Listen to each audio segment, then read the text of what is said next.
She was sold to a monster to pay for a debt she never owed.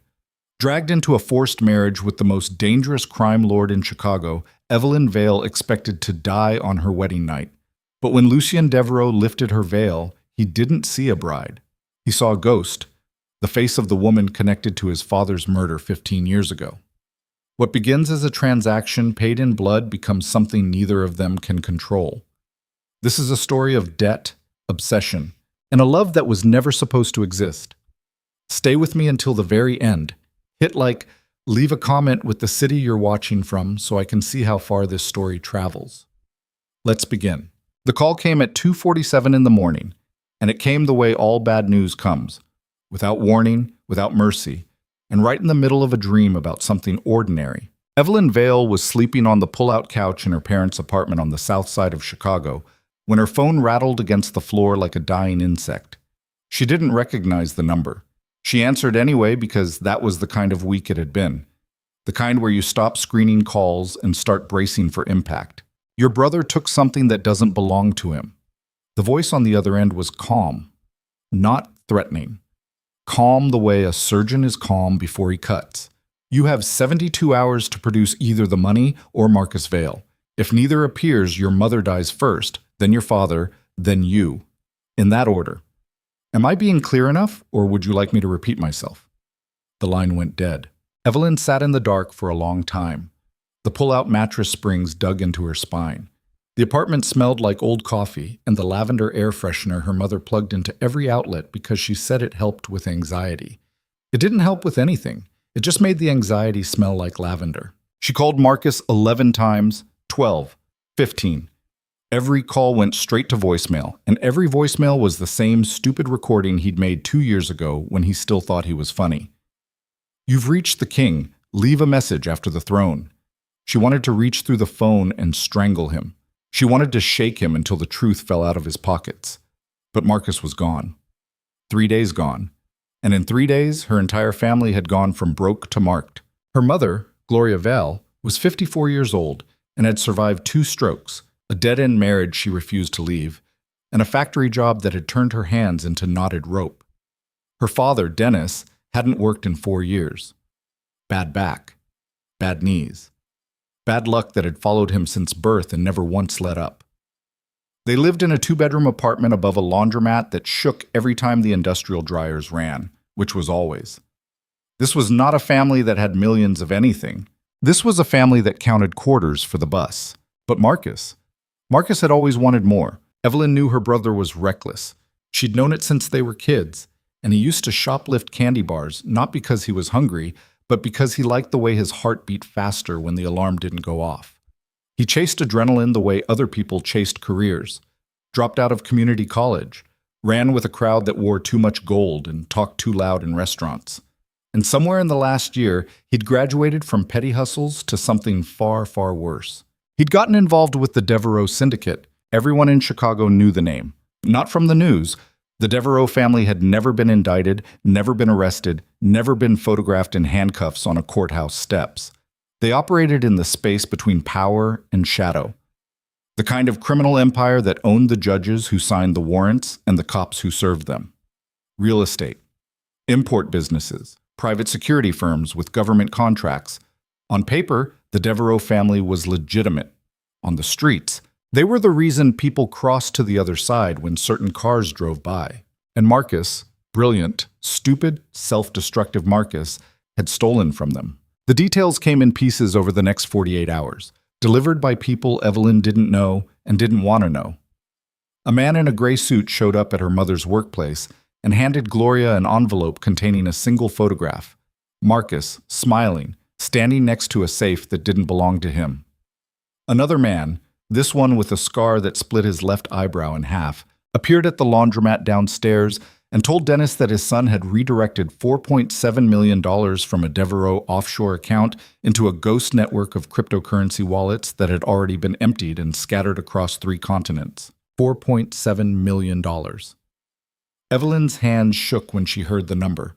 She made $1,200 a month working 2 part-time jobs, one at a bookstore that was always about to close and one at a diner where the cook drank on the clock and the tips were an insult. 4.7 million might as well have been 4.7 billion. It was a number from another planet, a number that existed in a world she had never been invited to enter. But now that world had kicked down her door. The 72-hour deadline crawled forward like a fever. Evelyn tried everything. She called every number Marcus had ever used. She drove to his apartment and found it stripped bare, mattress gone, clothes gone, even the shower curtain torn down. She contacted 2 of his friends, both of whom suddenly claimed they hadn't spoken to him in months, their eyes shifting, their hands shaking, lying so badly it was almost worse than the truth. Marcus had vanished. Not kidnapped. Not killed. Just gone. He'd taken the money and left his family to pay the tab. The morning of the 3rd day, Evelyn woke to the sound of her mother crying in the bathroom. Not the soft, controlled crying Gloria did when the bills piled up. This was something else. Raw. Animal. The sound of a woman who had accepted that she was going to die and was mourning herself before it happened. Evelyn pressed her forehead against the bathroom door. "Mom, open the door." "Baby, I can't." "Open the door, Mom." "He was my boy. He was my little boy, and I never taught him." "This is not your fault. Everything is my fault. I'm his mother. Everything he is came from this house." Evelyn closed her eyes. The lavender hit her throat like perfume sprayed on a wound. She slid down the door until she was sitting on the hallway floor, her back against the fake wood panel, her mother sobbing on the other side. And she thought, very clearly and very calmly, "I will do whatever it takes. I will pay whatever price. But my mother is not dying because of Marcus." The call came 2 hours later. Different number. Same calm voice. "Miss Vale. There has been a development. Mr. Devereux would like to meet with you personally. A car will arrive at your building at 8 o'clock this evening. You will get in the car. You will come alone. If you contact law enforcement, your family's situation will accelerate. If you fail to appear, the original timeline resumes. Do you understand?" "Which Mr. Devereux?" A pause. Then with something that might have been amusement. "The only one that matters." The car was a black Escalade with tinted windows so dark the glass looked painted. The driver didn't speak. The man in the passenger seat didn't speak. Evelyn sat in the back and watched the city slide past. Traffic lights blurring, rain starting to spit against the windshield, the skyline growing taller as they moved north toward the lake. Her reflection in the window looked like someone she didn't recognize. Pale, hollow-eyed. Wearing her cleanest jeans and a black sweater because she didn't know what you were supposed to wear when a crime lord summoned you to negotiate for your family's survival. They crossed into the Gold Coast, then beyond it, into a neighborhood that didn't seem to have a name. Just gates and hedges and the kind of silence that money buys. The Escalade turned into an underground garage beneath a glass and steel tower that rose 40 stories into the storm clouds. An elevator waited. No buttons. It went up on its own. The doors opened into a penthouse that looked like it had been designed by someone who hated warmth. Everything was black marble and chrome. Floor-to-ceiling windows showed the lake thrashing under a bruised sky. A grand piano sat in one corner, its lid closed, its surface so polished it reflected the lightning outside like a dark mirror. The air smelled like cedar and something sharper. Bourbon, maybe, or the ghost of expensive cigars. 2 men stood by the windows. One was massive, 6'5", shoulders like a truck bumper, hands that could wrap around a watermelon and crush it. He wore a shoulder holster over a white dress shirt and watched Evelyn the way a dog watches a stranger near the fence. The other man stood with his back to the room, staring out at the storm. "Sit down, Miss Vale." The voice came from the man at the window. He didn't turn around. There was a single chair in the center of the room. Not at a table. Not near a desk. Just a chair. Alone. Positioned so that whoever sat in it would be exposed from every angle. Evelyn understood the message. She sat anyway. "Do you know who I am?" "Lucien Devereux." He turned then, and Evelyn's first thought was that the rumors had gotten him wrong. The streets talked about Lucien Devereux like he was something ancient and monstrous, a creature built from violence and old money. But the man facing her was young, maybe 28, maybe 30. Dark hair cut close on the sides and longer on top, pushed back from a face that was sharp enough to cut. High cheekbones, a jaw that looked like it had been carved with intent, and eyes so dark they seemed to absorb light rather than reflect it. He was beautiful, the way a loaded gun is beautiful, the kind of beauty that makes you step back instead of forward. He wore a black suit with no tie, the collar open, and he moved across the marble floor with the unhurried grace of someone who had never once in his life been in a room where he wasn't in control. He stopped 6 feet from her chair and looked down at her, and Evelyn felt something cold move through her chest. Not fear exactly, but the cousin of fear, the thing that lives right next to it and breathes harder. Your brother stole $4.7 million from my organization. He said it the way someone might say the weather is changing. Factual. Unimpressed. He also compromised 2 accounts that serviced operations I'd spent 3 years building. The financial damage is recoverable. The breach of trust is not. I don't know where Marcus is. I know you don't. I can't get the money back. I know that too. Then why am I here? Lucien studied her. Not her body. Her face. He stared at her face with an intensity that felt surgical, like he was peeling back layers of skin to examine the bone structure underneath. His dark eyes moved across her forehead, her cheekbones, the line of her jaw, and something shifted in his expression. A crack in the marble. For half a second, the composed, predatory calm broke, and what Evelyn saw underneath was raw and wild and close to pain. He recovered fast. The mask came back, but she'd seen it. Dominic, he said without looking away from her. Leave us. The massive man by the window shifted his weight. Sir, now. Dominic left. The elevator closed. The penthouse was silent except for the storm hammering the glass and the sound of Evelyn's own breathing, which was louder than she wanted it to be. Lucien walked to a cabinet built into the far wall and poured 2 glasses of something dark. He brought one to Evelyn and held it out. She didn't take it. Smart, he said. He set her glass on the floor beside her chair and drank his own. Your brother's debt is $4.7 million. Plus operational damages, which I'll estimate conservatively at another 3. Call it $8 million. Your family has nothing. No assets, no leverage, no connections. Under the normal rules of my business, your mother and father would already be dead, and you would be next. These are not threats, Miss Vale. This is arithmetic. What do you want? He set his glass down on the piano and turned back to her. The lightning behind him turned his silhouette into something from a nightmare, so it's all sharp edges and shadow. I want a wife. The word hit the room like a bullet. Evelyn's brain stuttered. She replayed it. She replayed it again. Wife. He'd said wife. She waited for the punchline, the clarification, the sarcasm. None came. Excuse me?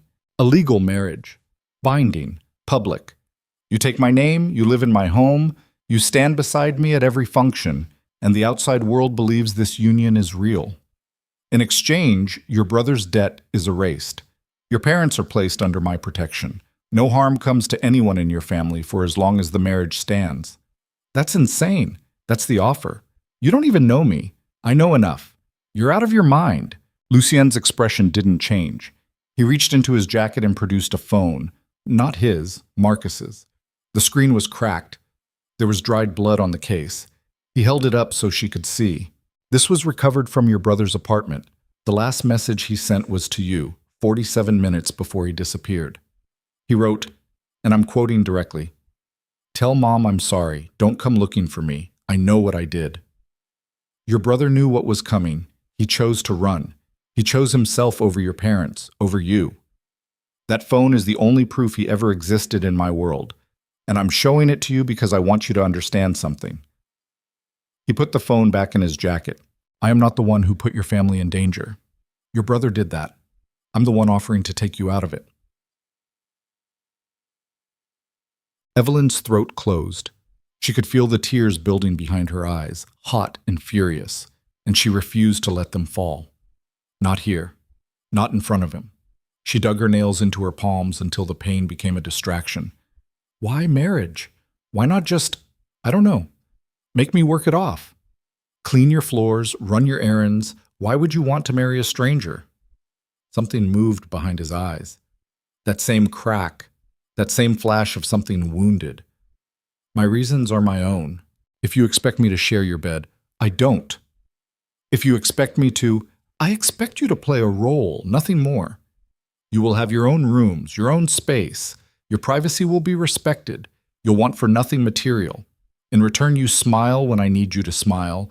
You appear where I need you to appear, and you do not, under any circumstances, attempt to contact your brother or investigate my business. Those are the terms. And if I say no? Lucien looked at her for a long time. The storm outside threw shadows across his face like something alive. Then you walk out of this building tonight and return to your family. And by tomorrow morning, the people I answer to will expect the debt collected in full. I won't be the one who comes for them, but someone will. The silence stretched. Evelyn stared at the glass on the floor beside her chair. The bourbon caught the light and glowed like liquid amber. How long? How long what? The marriage. How long do I have to be your wife? Until I say otherwise. She wanted to scream. She wanted to throw the glass at his head and run. She wanted to call the police, call a lawyer, call anyone who could tell her this wasn't real, that men like this didn't actually exist in the real world, that forced marriages were something from another century. But her mother was crying in a bathroom, and her father couldn't stand up without wincing, and Marcus was gone. If I find out you hurt my parents, your parents will be untouchable. If you break your word, I have never broken my word in my life. Ask anyone in this city. They'll tell you the same thing, whether they love me or hate me. Evelyn picked up the glass from the floor. She drank it in one swallow. The bourbon burned a line of fire from her throat to her stomach, and she used that fire to keep her voice from shaking. When? Lucien's jaw tightened. Just barely. Just enough for her to notice. 3 days, 3 days. 3 days to pack whatever mattered. 3 days to explain to her parents that their daughter was marrying a man whose last name made grown men flinch. 3 days to mourn the life she was supposed to have. The teaching degree she was 6 credits away from finishing. The bookshop where she spent her Saturdays shelving novels she wished she had time to read. The someday boyfriend. The someday apartment. The someday normal she'd been chasing since she was old enough to want. 3 days, and then none of it would matter. The wedding happened on a Tuesday. Evelyn would remember that later with a bitterness that tasted like metal. Not a Saturday, not a Sunday, not any of the days people chose when they were happy. A Tuesday, because Tuesdays were disposable, and so was she. The ceremony took place in a private hall on the top floor of a building Evelyn hadn't known existed. A limestone and glass structure tucked behind iron gates in a part of the city that didn't appear on most maps. The hall was small and cold, lit by candles that lined the aisle in iron holders that looked older than the building itself. Armed men stood at every entrance, not hiding, not pretending. They wore their guns openly, like jewelry, and they watched the doors with the flat-eyed attention of men who had been trained to kill and were simply waiting for the occasion. Evelyn's mother had dressed her. That was the detail that almost broke her. Gloria, hands trembling, zipping the back of a white dress that had been delivered to their apartment in a black box with no note. It fit perfectly. Of course it did. Lucien Devereux had people who knew her measurements before she did. Gloria didn't speak while she worked. She pinned Evelyn's hair. She clasped a pearl necklace around her daughter's throat. And when she was done, she held Evelyn's face between her rough, factory-scarred hands and said the only thing that mattered. You come home to me, whatever happens, you come home to me. I will, Mom. Promise me. I promise. They both knew it might be a lie. They said it anyway because some lies are the only thing holding the roof up. Dennis Vale was not at the wedding. He couldn't bring himself to walk his daughter down the aisle knowing what waited at the other end. He stayed in the apartment, sitting in his chair, staring at the wall. And Evelyn didn't blame him. She didn't blame anyone except Marcus, and Marcus was a ghost. There were 31 people at the ceremony. Evelyn knew none of them. They sat in rows of black chairs and watched her walk toward the altar with the focused attention of people evaluating an acquisition. She could feel their eyes calculating her value, measuring her worth, deciding whether she was adequate for whatever game was being played. A woman in the second row wore a diamond brooch the size of a child's fist. A man in the back held his phone beneath his jacket and filmed the entire thing. Lucien stood at the altar in a black suit that cost more than her parents' apartment. His hands were at his sides. His face was unreadable. He watched her approach the way he'd watched her in the penthouse, with that same surgical intensity, that same barely concealed hunger that had nothing to do with desire and everything to do with something older, deeper, and far more dangerous. An officiant spoke words Evelyn barely heard. She said, I do. and it sounded like someone else's voice, flat and thin and coming from very far away. Lucien said, "I do," and his voice was steady, controlled, a man completing a transaction. He slid a ring onto her finger, a band of platinum with a single black diamond. And Evelyn stared at it and thought, this is what $8 million looks like when it fits on your hand. "You may lift the veil," the officiant said. Lucien reached forward. His hands were steady. He lifted the veil slowly, and the fabric fell away from Evelyn's face like a curtain rising on a stage. And what happened next was something she would replay in her memory for months. He froze. Not a pause. Not a moment of hesitation. Lucien Devereux, the youngest crime lord in Chicago, the man who'd built an empire out of blood and silence, froze solid. His hands stayed in the air, holding the veil, and his face, his controlled, impenetrable, carved-from-stone face, cracked open. The color drained from his skin. His pupils dilated until his dark eyes were almost entirely black. His lips parted, and a sound came out, barely audible, a half-breath that might have been a name or might have been a wound. The armed men noticed. Two of them shifted forward, hands moving toward holsters. Dominic, standing at the edge of the altar, took a half-step closer, his eyes locked on Lucien's face. "Sir?" Dominic's voice was low and urgent. Lucien didn't hear him. He was staring at Evelyn's face like a man staring at a car accident, unable to look away, unable to process, every defense mechanism in his body failing at once. Then just as quickly, he put himself back together. The mask returned. His hands lowered the veil the rest of the way and dropped to his sides. He stepped forward, pressed his lips to Evelyn's cheek. Not her mouth, never her mouth. And the contact was ice cold. "Smile," he whispered against her skin. "They're watching." She smiled. It felt like a wound pulled open. The reception lasted 45 minutes. Evelyn stood beside Lucien while strangers shook her hand and offered congratulations that sounded rehearsed. Champagne was poured. She didn't drink it. Someone made a toast about new beginnings and the strength of partnership, and the words bounced off Evelyn's skull without landing. She kept seeing it. That moment when the veil came off. That look on his face. She'd expected disgust, indifference, maybe the cold satisfaction of a man collecting a debt. She had not expected whatever that was. Horror, recognition, grief. Like he'd seen something in her face that terrified him. Something that had nothing to do with her. The Escalade took them to the estate after the reception. Evelyn sat in the back seat and watched Lake Michigan appear through the rain, vast and black and furious, and thought, I am married. I am 22 years old, and I am married to a stranger who looked at me like I was a dead woman come back to life. The Devereux estate was not a house. It was a compound, a modernist fortress of glass and concrete spread across a private promontory overlooking the lake. 3 buildings connected by covered walkways, a perimeter fence topped with cameras that tracked motion, a security checkpoint at the gate manned by 2 men who checked the Escalade's undercarriage with mirrors on poles before waving them through. The main house was 4 stories tall, and every window was lit. Lucien didn't speak during the drive. He didn't speak when they entered the house. He walked her through a marble foyer where a woman in a gray dress was waiting.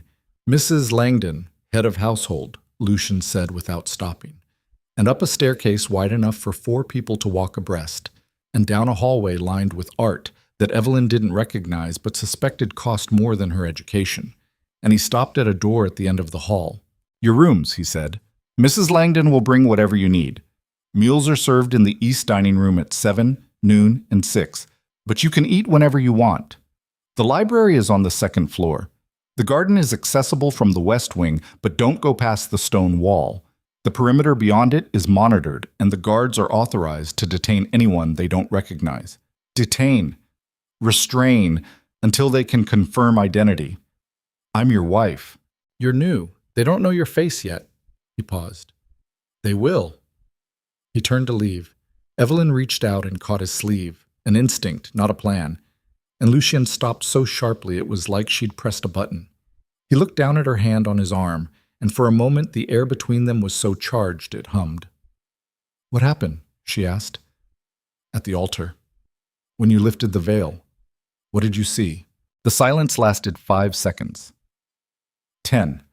The hallway was so quiet she could hear the rain on the roof 3 stories above. Get some rest, Evelyn. He pulled his arm free and walked away. She watched him disappear down the hallway, his footsteps silent on the carpet, his shadow stretched long by the overhead lights. The door at the far end opened and closed, and she was alone. Her rooms were larger than her parents' entire apartment, a bedroom with a canopy bed and silk sheets in a color she'd call midnight blue, a bathroom with a freestanding tub and heated floors, a sitting room with a fireplace and built-in bookshelves already stocked with novels. She noticed, with a jolt, that several were titles she'd shelved at the bookstore, books she'd mentioned wanting to read on social media posts she'd thought no one saw. He'd researched her. Not just her measurements. Her. She sat on the edge of the bed and pressed her palms against her eyes and tried to breathe. The ring felt heavy on her finger. The room smelled like cedar, the same cedar as the penthouse, and she realized with a dull shock that this was his scent. It was in the furniture, in the walls, in the very air of this place. She was inside his world now, surrounded by him, and the doors were locked from the outside. She didn't sleep that night. She stood at the window and watched the storm batter the lake, and she thought about the look on Lucien's face when the veil came off, and she knew, with the kind of certainty that lives in your bones, not your brain, that she hadn't just married a crime lord. She'd married a man who was looking for someone. And whoever that someone was, Evelyn's face was the closest thing he'd found. The first week in the Devereux estate was a masterclass in elegant imprisonment. Nobody used the word prisoner. Nobody locked her in a closet or chained her to a radiator. But the architecture of control was everywhere, invisible and absolute, humming beneath the polished floors like electricity through wire. Evelyn was assigned a routine without being asked whether she wanted one. Breakfast at 7. A car available if she needed to go anywhere. Always with a driver. Always with Dominic or one of his men in the passenger seat. Her phone was returned to her, but she noticed certain numbers wouldn't connect. Marcus's old contacts. A journalist friend from college. Her own social media accounts had been scrubbed. Not deleted, just quietly emptied. Her posts removed. Her photos archived. As if Evelyn Vale, the private citizen, had been erased, and Evelyn Devereux, the wife, had been installed in her place. She tested the boundaries on her third morning. She walked to the stone wall Lucien had mentioned and kept going. Within 90 seconds, 2 men appeared from a tree line she hadn't even noticed, wearing black tactical gear, weapons visible. "Mrs. Devereux," one of them said. Not aggressive, almost polite. "This area is restricted. Please return to the garden." "I'm just walking." "Please return to the garden, ma'am." She returned to the garden. The house itself was a museum of contradictions. It was beautiful and sterile, warm light and cold surfaces. Art everywhere, but no photographs. Evelyn wandered through rooms that looked like they'd been staged for a magazine shoot, perfectly arranged furniture, perfectly placed books, perfectly folded throws on sofas that nobody seemed to sit on. There were no personal touches, no clutter, no evidence that a human being lived here and not a machine, except the music room. She found it on her 4th day, behind a door she'd assumed was another closet.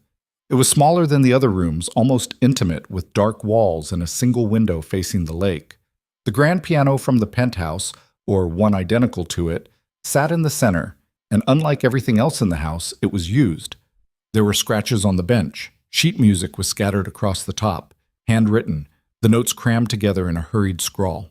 A glass with a residue of amber liquid sat on the edge of the piano, left behind. This room smelled different. Not just cedar, but something warmer, something human. Sweat and bourbon and the faint metallic tang of sleeplessness. Evelyn touched one of the handwritten pages. The music was complex, aggressive, full of dark minor chords and sudden shifts in tempo that felt less like composition and more like conversation. An argument between 2 voices, one controlled and one screaming. "You shouldn't be in here." She spun around. Lucien stood in the doorway. He was wearing a black shirt, sleeves rolled to his elbows, and he looked different than he had at the wedding. Less composed, more worn. There were shadows under his eyes that makeup couldn't explain. He looked like he hadn't slept. "The door was open," she said. "The door is always open. That doesn't mean it's an invitation." "Then lock it." Something flickered across his face. Not anger, surprise, maybe even the smallest edge of something like respect. He wasn't used to being pushed back, Evelyn realized. The The people in his world said yes and sir and of course and nothing else. He walked past her to the piano and gathered the sheet music into a pile. His movements were quick, almost protective, like she'd caught him undressed. "Did you write those?" she asked. "Eat your breakfast, Evelyn." "I already ate." "Did you write them?" He stopped, looked at her. The surgical gaze again, peeling her apart, but this time there was something else in it. Curiosity. A reluctant, irritated curiosity, as if she were a puzzle he hadn't expected to find interesting. "Yes. They're intense. They're private. Everything in this house is private. Everything in this house is locked and guarded and hidden behind walls. I've been here 4 days, and I've had more conversations with your security team than with you, so forgive me if I got curious when I found one room that actually looks like someone lives in it." Lucien set the music down. He leaned against the piano, arms crossed, and studied her with an expression she couldn't read. "What do you want, Evelyn?" "I want to know why you married me." "I told you. Your brother's debt?" "No, the real reason. You didn't marry me because of money. Men like you don't need wives to settle debts. You have people for that. You have Dominic and the man with the scar and the 2 guys in the tree line with assault rifles. You could have collected in a dozen different ways, but you chose this. You chose me. And at the altar, when you saw my face, you looked like you'd seen someone walk out of a grave." The room went very still. Lucien's arms tightened across his chest. She watched a muscle jump in his jaw once, twice, and then he uncrossed his arms and walked to the window and stared out at the lake, the way he'd stared out at the storm from the penthouse, a man looking for something in the distance that he couldn't find. "There was a woman," he said quietly, 15 years ago. Her name was Celeste Arden." He stopped. Evelyn waited. "She was connected to the murder of my father. The circumstances were never fully proven, and she disappeared before anyone could get to the truth. I was 13 years old when my father was killed. I found him in his study in this house, in a room that no longer exists because I had it demolished when I was 18. I spent every year after that looking for answers, looking for Celeste." He turned from the window. His face was stripped bare. No mask, no control. Just a man standing in a room full of music he'd written to keep himself from going insane, telling a stranger the thing that had shaped his entire life. "You look exactly like her." The words landed like a slap. Evelyn felt the room tilt. She grabbed the edge of the piano to steady herself. That's not possible. I don't know anyone named Celeste Arden. I know. I've had you investigated thoroughly. Your family history, your school records, your medical records, your DNA. You are not Celeste Arden, but you carry her face. The resemblance is exact, not similar. Exact. Down to the shape of your eyes, the line of your jaw, the way your hair falls across your left temple. I have stared at photographs of that woman for 15 years, and when I lifted your veil, I was looking at her, so that's why. The marriage. You married me because I look like someone connected to your father's death. I married you because when I saw your face in my surveillance files, I couldn't breathe, and I needed to understand why. The honesty was so raw it hurt. Evelyn stared at him and saw, for the first time, the full architecture of his damage. A 13-year-old boy who'd found his father's body, who'd grown up feeding on revenge, who'd built a criminal empire not for power or money, but because power and money were the only tools that could dig deep enough to reach the truth. He hadn't married her for love. He hadn't married her for lust.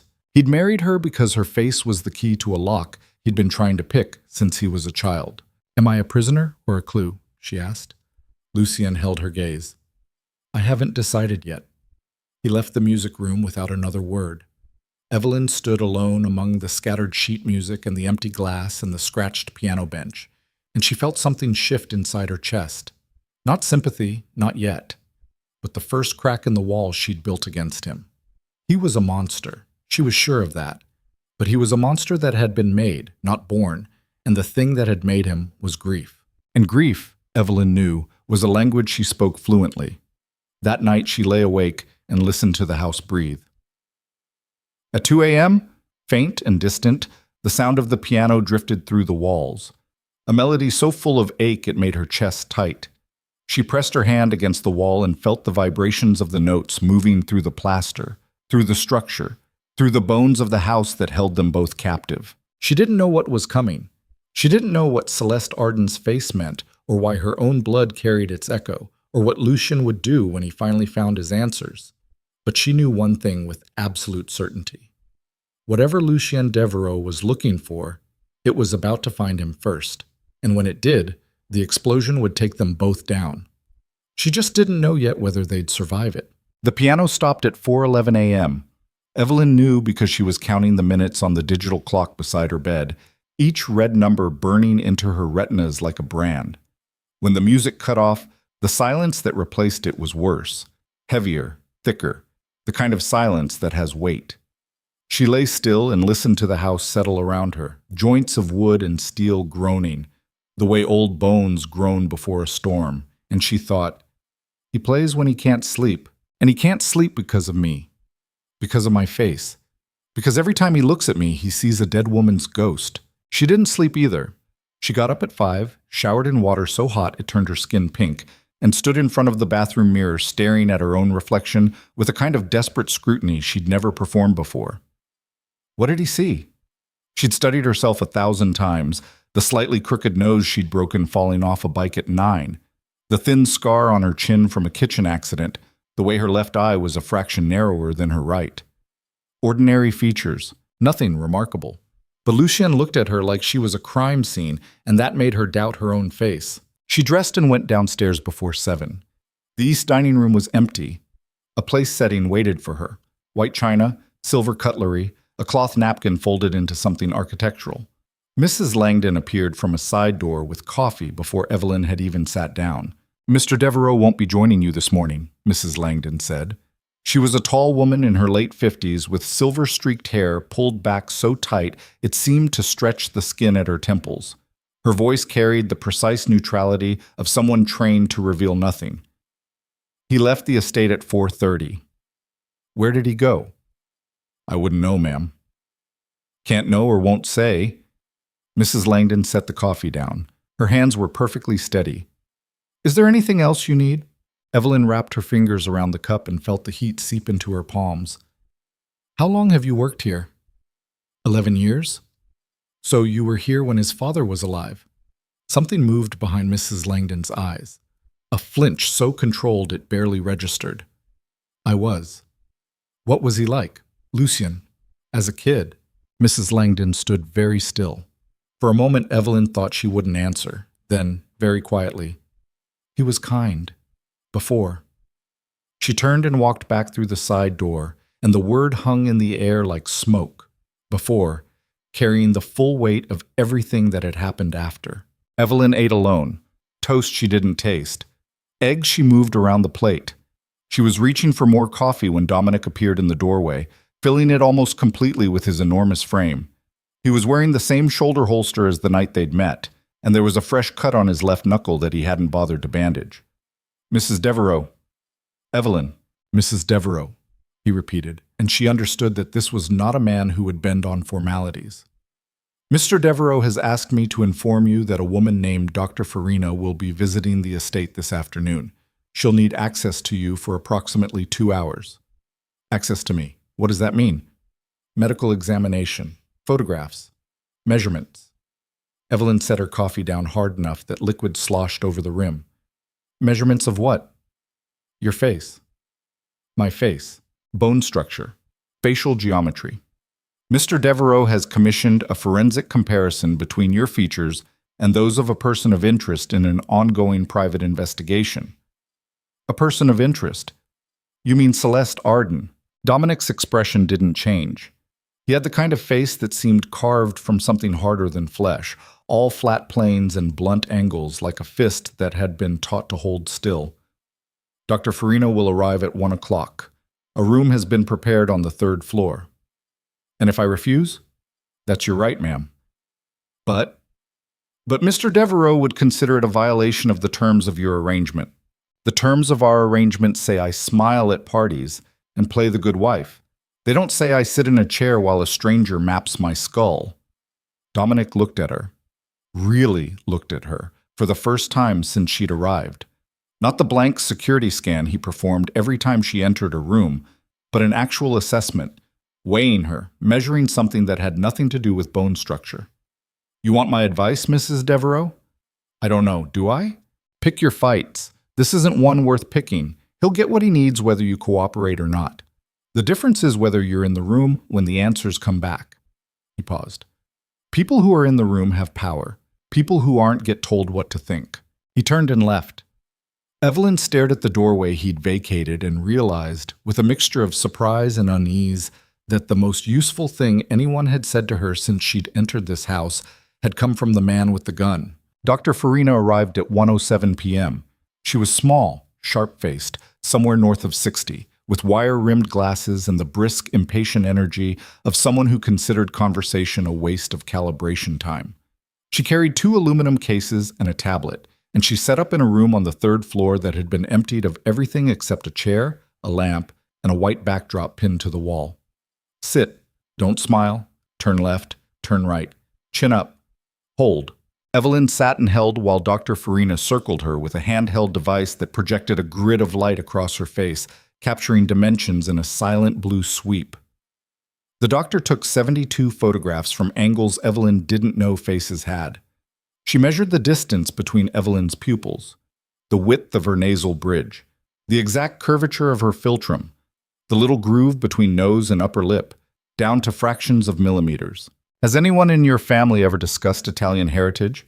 Dr. Farina asked while adjusting the lamp angle. My grandmother was born in Italy. Calabria, I think. She died before I was born. Calabria. Dr. Farina typed something into her tablet. Coastal? I don't know. My mother might. It wasn't something we talked about much. Families rarely talk about the things that matter most. Dr. Farina packed her cases with the efficient speed of someone who had done this 1,000 times. I'll have preliminary results in 48 hours, full biometric analysis within a week. What are you comparing me to? Dr. Farina looked at her over the wire rims. I think you already know. She left. Evelyn sat in the empty room and stared at the white backdrop and felt something cold settle in her stomach. Lucien wasn't just curious about the resemblance. He was building a case, collecting evidence, constructing a forensic argument that connected her face to Celeste Arden's with scientific precision, and whatever conclusion that argument reached would determine how he saw her and what he did with her for the rest of this arrangement. She was still sitting there when shouting erupted from the floor below. Not conversation-level shouting. The kind that carries through walls and closed doors, that vibrates in your chest before your ears fully process the words. A man's voice, not Lucien's, raw and ragged and furious. Then Lucien's voice, cutting through like a blade through rope, cold and controlled and infinitely more terrifying for its calm. Evelyn moved to the door and opened it. The hallway was empty, but the voices were clearer now, rising from the 2nd floor through the central stairwell. She crept to the landing and pressed herself against the railing. Told you 6 weeks ago that the Harbor Point operation was compromised. 6 weeks, Lucien. I sat in your office and I told you the Morettis had someone inside, and you looked at me like I was wasting your time. The voice belonged to a man Evelyn hadn't met. It was gravelly, hoarse, the voice of a heavy smoker or a heavy screamer or both. And I told you, Lucien replied, his tone flat as a frozen lake, that paranoia is not intelligence. You brought me a rumor. I needed proof. Well, here's your proof. 4 men dead, a warehouse stripped, 200,000 in product gone. That proof enough for you? Silence. Then footsteps. Hard, angry, pacing. Who were they? Lucien asked. Reeves, Del Toro, both Kaminsky brothers. Another silence, longer this time. When Lucien spoke again, something had changed in his voice. The flatness was gone. What replaced it was quieter and far more dangerous, the vocal equivalent of a match being struck in a room full of gasoline. The Kaminskys worked for me for 9 years. Yeah, they did. And now they're in bags because you were too busy playing house with your little bride project to pay attention to your own operation. Evelyn's chest tightened. Playing house. Bride project. The words hit her like stones thrown from a distance, not aimed at her directly, but striking her all the same. Watch your mouth, Victor. That was Dominic, closer, probably standing near the door. I'll watch my mouth when he starts watching his empire. 4 men, Lucien. 4. And the Morettis didn't just hit the warehouse. They took the manifests, shipping routes, contact lists. They have everything, say names, dates, quantities. You understand what that means? They can hand that to the feds on a silver plate and blow us all to pieces. They won't go to the feds. Lucien's voice was closer now, like he'd stopped pacing. The Morettis are old school. They don't use law enforcement. They use leverage. Oh, that's so much better. They won't arrest us. They'll just own us. Nobody owns me. Not yet. Give it a month. A crash, glass shattering. Evelyn flinched, then a sound she couldn't identify. A thud, a grunt, a scuffle of shoes on hardwood. And Dominic's voice, sharp and commanding. Enough. Both of you. Stand down. Heavy breathing, the kind that comes after violence, ragged and wet and full of adrenaline. Get out of my house, Victor. Lucien's voice was barely above a whisper now, and that whisper was the most frightening sound Evelyn had ever heard. Get out. Go to Harbor Point. Find out exactly how the Morettis got in, who they talked to, and which one of our people opened the door for them. You have 72 hours. If you come back to me with rumors instead of names, I'll assume you're the leak. You're threatening me? I'm giving you 72 hours. That should feel like a gift. Footsteps. A door slamming. Then silence, broken only by the distant sound of a car engine starting in the garage below. Evelyn backed away from the railing and pressed herself against the wall. Her heart was hammering. Her palms were slick. She'd heard arguments before. Her parents fought. Marcus fought with everyone. But this was different. This was the sound of an empire cracking, and the crack ran right through the foundation of the house she was trapped inside. She made it back to her room and closed the door and sat on the bed and pressed her hands between her knees to stop the shaking. 4 men dead. A warehouse hit. Someone inside Lucien's organization had betrayed him, and the fallout was already spreading like blood in water. She thought about her mother, about her father, about the promise of protection Lucien had made. What happened to that promise if his empire collapsed? What happened to Untouchable when the man doing the touching lost his grip? A knock at her door. Soft. Almost hesitant. What? The door opened. Lucien stood in the hallway, and Evelyn saw that the collar of his black shirt was torn. Not much, an inch, maybe 2, but enough. There was a mark on his jaw, just below his left ear, that was already darkening toward purple. Victor had hit him, or he'd hit Victor, it didn't matter. The violence was on his skin. You heard, he said, not a question. The whole house heard. He leaned against his door frame. Up close, the exhaustion was worse than she'd realized. He wasn't just tired. He was running on fumes and fury and whatever chemical the body produces when it's been operating in crisis mode for too long. His eyes were bloodshot. The cut on his jaw was seeping. 4 of my men were killed last night, he said, in an attack on a facility in the Harbor District. It was coordinated, professional. Someone inside my organization gave the Moretti family access to operational details they should never have had. Why are you telling me this? Because you're going to hear things in this house. Conversations, arguments, worse. And I need you to understand that what's happening right now is not normal. This is not what my world looks like on a regular day.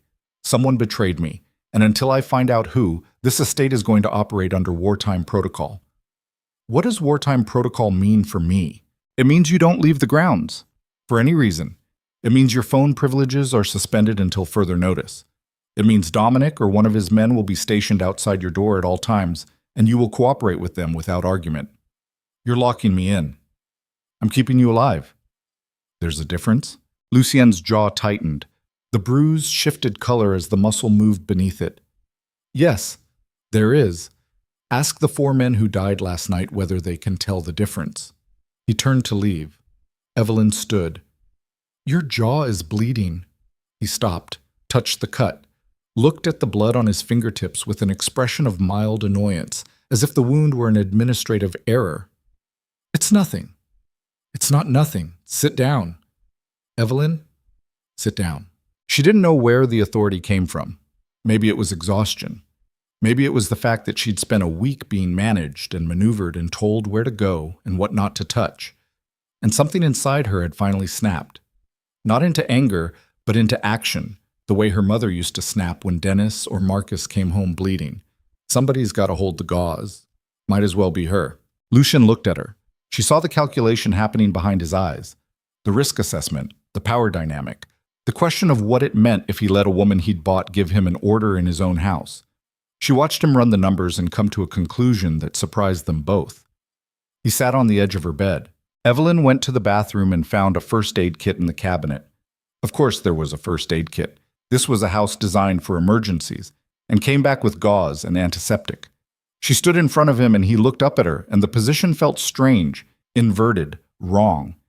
He was below her, looking up, waiting. The most powerful man in the room, sitting on her bed, blood on his jaw, letting her approach. "This is going to sting," she said. "I've been shot twice. I think I can handle antiseptic." "Shut up." She pressed the gauze to his jaw. He didn't flinch.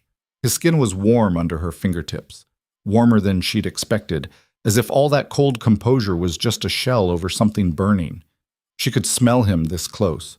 Cedar and bourbon, and the sharp tang of adrenaline still bleeding off his skin.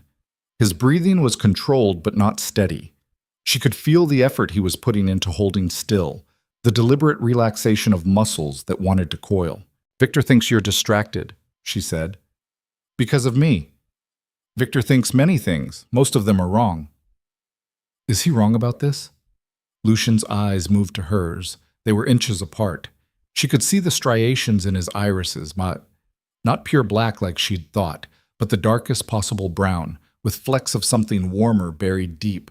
The bruise on his jaw was swelling under her hand. "I am not distracted," he said. 4 men are dead. 4 men are dead because someone in my organization committed treason, not because of you. But you've been spending time on me. The investigation, the doctor today, the photographs and measurements. That's time you could have spent watching your own people. I can do both. Can you? Because it sounds like you couldn't." His hand came up and closed around her wrist. Not rough. Not gentle either. Just there. A pressure, a boundary, a line drawn on her skin. His fingers wrapped almost entirely around her wrist, and she could feel the calluses on his palm, hard ridges that didn't come from holding pens. "Don't confuse my transparency with weakness," he said. "I told you about the attack because you deserve to know. That doesn't mean I'm asking for your analysis. You don't have to ask. I'm giving it for free." They stayed like that for 3 heartbeats. His hand on her wrist, her hand on his jaw, the gauze between them going pink with his blood. Then he released her, stood, and stepped back. The distance returned like a wall sliding into place. "Thank you for the gauze," he said, and left. Evelyn stood in her room holding a piece of bloody gauze and feeling the ghost of his pulse against her fingertips. It had been fast, faster than she'd expected from a man who moved like ice water. His heart was racing beneath all that armor, and now she knew it, and now she couldn't unknow it. The next 48 hours turned the estate into a bunker. Evelyn watched through her window as additional men arrived, vehicles pulling up at intervals, men she'd never seen unloading equipment from black SUVs, setting up what looked like portable surveillance stations in the East Garden. Dominic was everywhere, his voice carrying through walls as he barked orders into a radio clipped to his belt. The household staff shrank to a skeleton crew, Mrs. Langdon and 2 others, all of whom moved through the hallways with the tight-lipped efficiency of people who had survived this before. Lucien was gone more than he was present. He left before dawn and returned after midnight, and Evelyn tracked his movements by the sounds of the house. The garage door at 4 a.m., footsteps on the stairs at 1 a.m., the piano at 3 a.m. when the walls were thin enough to let the music through.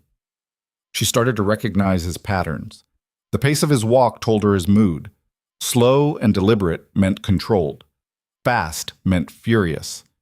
And once, just once, she heard him stop in the hallway outside her room. Stop and stand there for 10 seconds, 15, 20, close enough that she could hear him breathing through the door, and then move on. On the second night, Evelyn was reading in the library when the power went out. Not a flicker, not a brownout. The lights died like someone had thrown a master switch, and the library went from warm amber to absolute black in the space of a heartbeat. She froze. The book fell from her lap. Somewhere in the house, a generator kicked in, and red emergency lights bloomed along the baseboards, casting everything in a bloody, pulsing glow. Footsteps. Running. Dominic's voice, sharp and close. "Perimeter team, report, now!" A radio crackled. Voices overlapping, strained, professional. Evelyn couldn't make out the words, but the tone was enough. Something was wrong, not a power failure, something worse. The library door burst open. Dominic filled the frame, his weapon drawn, his face carved into something brutal by the red light. "Get up, now." "What's happening?" "Now, Mrs. Devereux." He grabbed her arm and pulled her into the hallway. Not gentle, not careful. The grip of a man whose job had just shifted from protection to extraction. They moved fast, down the hall, past the stairwell, through a door she'd never noticed behind a wall panel in the west wing. Behind it, a staircase descended into the foundation of the house. Concrete steps lit by strips of blue emergency lighting embedded in the walls. "Where are we going?" "Safe room." "Don't talk. Move." They reached a steel door with a keypad. Dominic punched in a code. The door opened with a pneumatic hiss, revealing a room that looked like a military command center. Monitors showing security feeds from every angle of the estate, a communication console, a rack of weapons mounted on the far wall, 2 cots, a supply cabinet, bottled water, a ventilation system humming in the ceiling. "Stay here." Dominic pushed her inside. The door locks from both sides. Code is 7714. Don't open it for anyone except me or Mr. Devereux. "Dominic, tell me what's happening." He stopped in the doorway. For the first time, she saw something in his face that wasn't just duty or discipline. It was concern. Real, human concern. The kind that costs something. "Someone breached this perimeter, west side. 2 men, maybe 3. We don't know if it's a probe or an assault.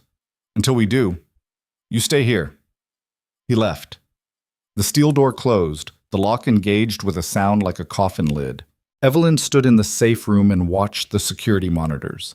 The feeds were grainy, green-tinted, showing the estate grounds from a dozen angles. She could see men moving in the darkness.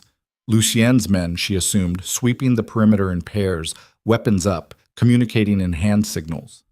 The west side of the estate bordered a stretch of wooded land that ran down to the lakefront, and in the infrared feed she could see heat signatures moving through the trees. 2, 3, maybe 4. Hard to tell with the resolution. Then the gunfire started. It was distant, muffled by concrete and steel and the 100 feet of earth between the safe room and the surface. But she heard it, short bursts, controlled. Not the wild spray of panic, but the deliberate pop, pop, pop of trained shooters engaging targets. She counted the bursts. 5, 8. A pause. Then 3 more, closer together, followed by silence. The silence lasted 12 minutes. Evelyn counted every second. The door opened. Lucien walked in. He was soaked. Rain and something else. Mud, probably, ground into the knees of his black pants, streaked across his forearms.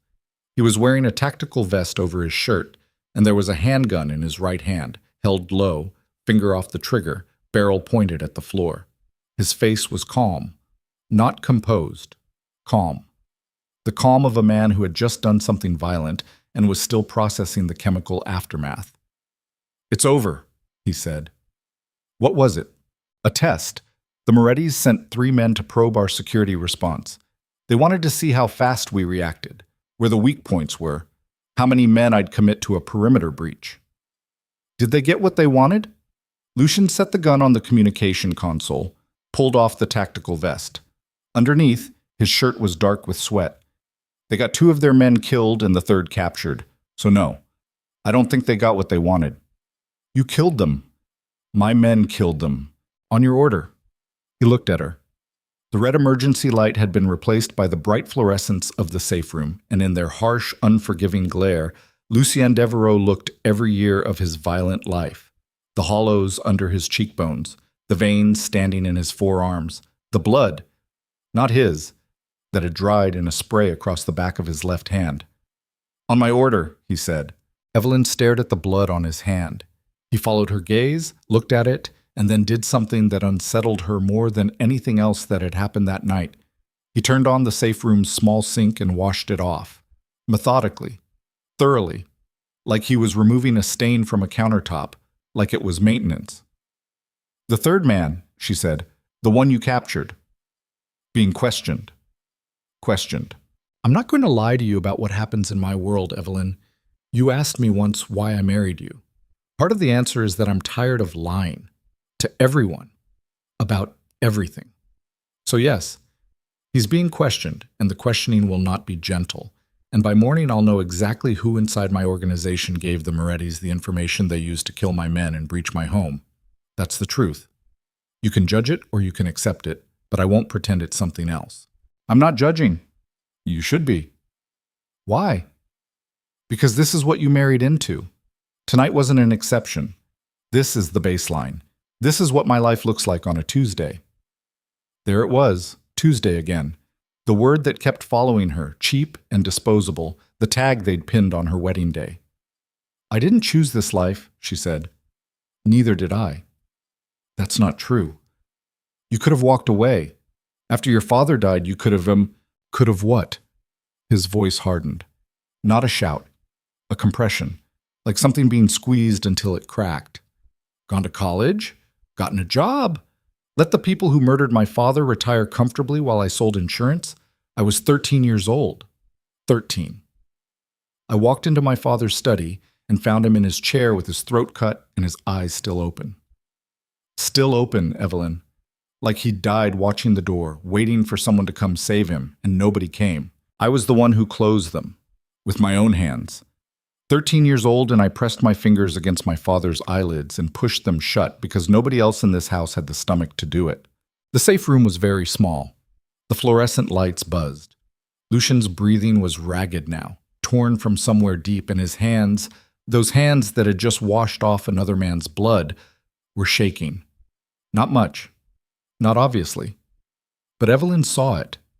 The tremor in his fingers, the way he curled them into fists and pressed them against his thighs to make them stop.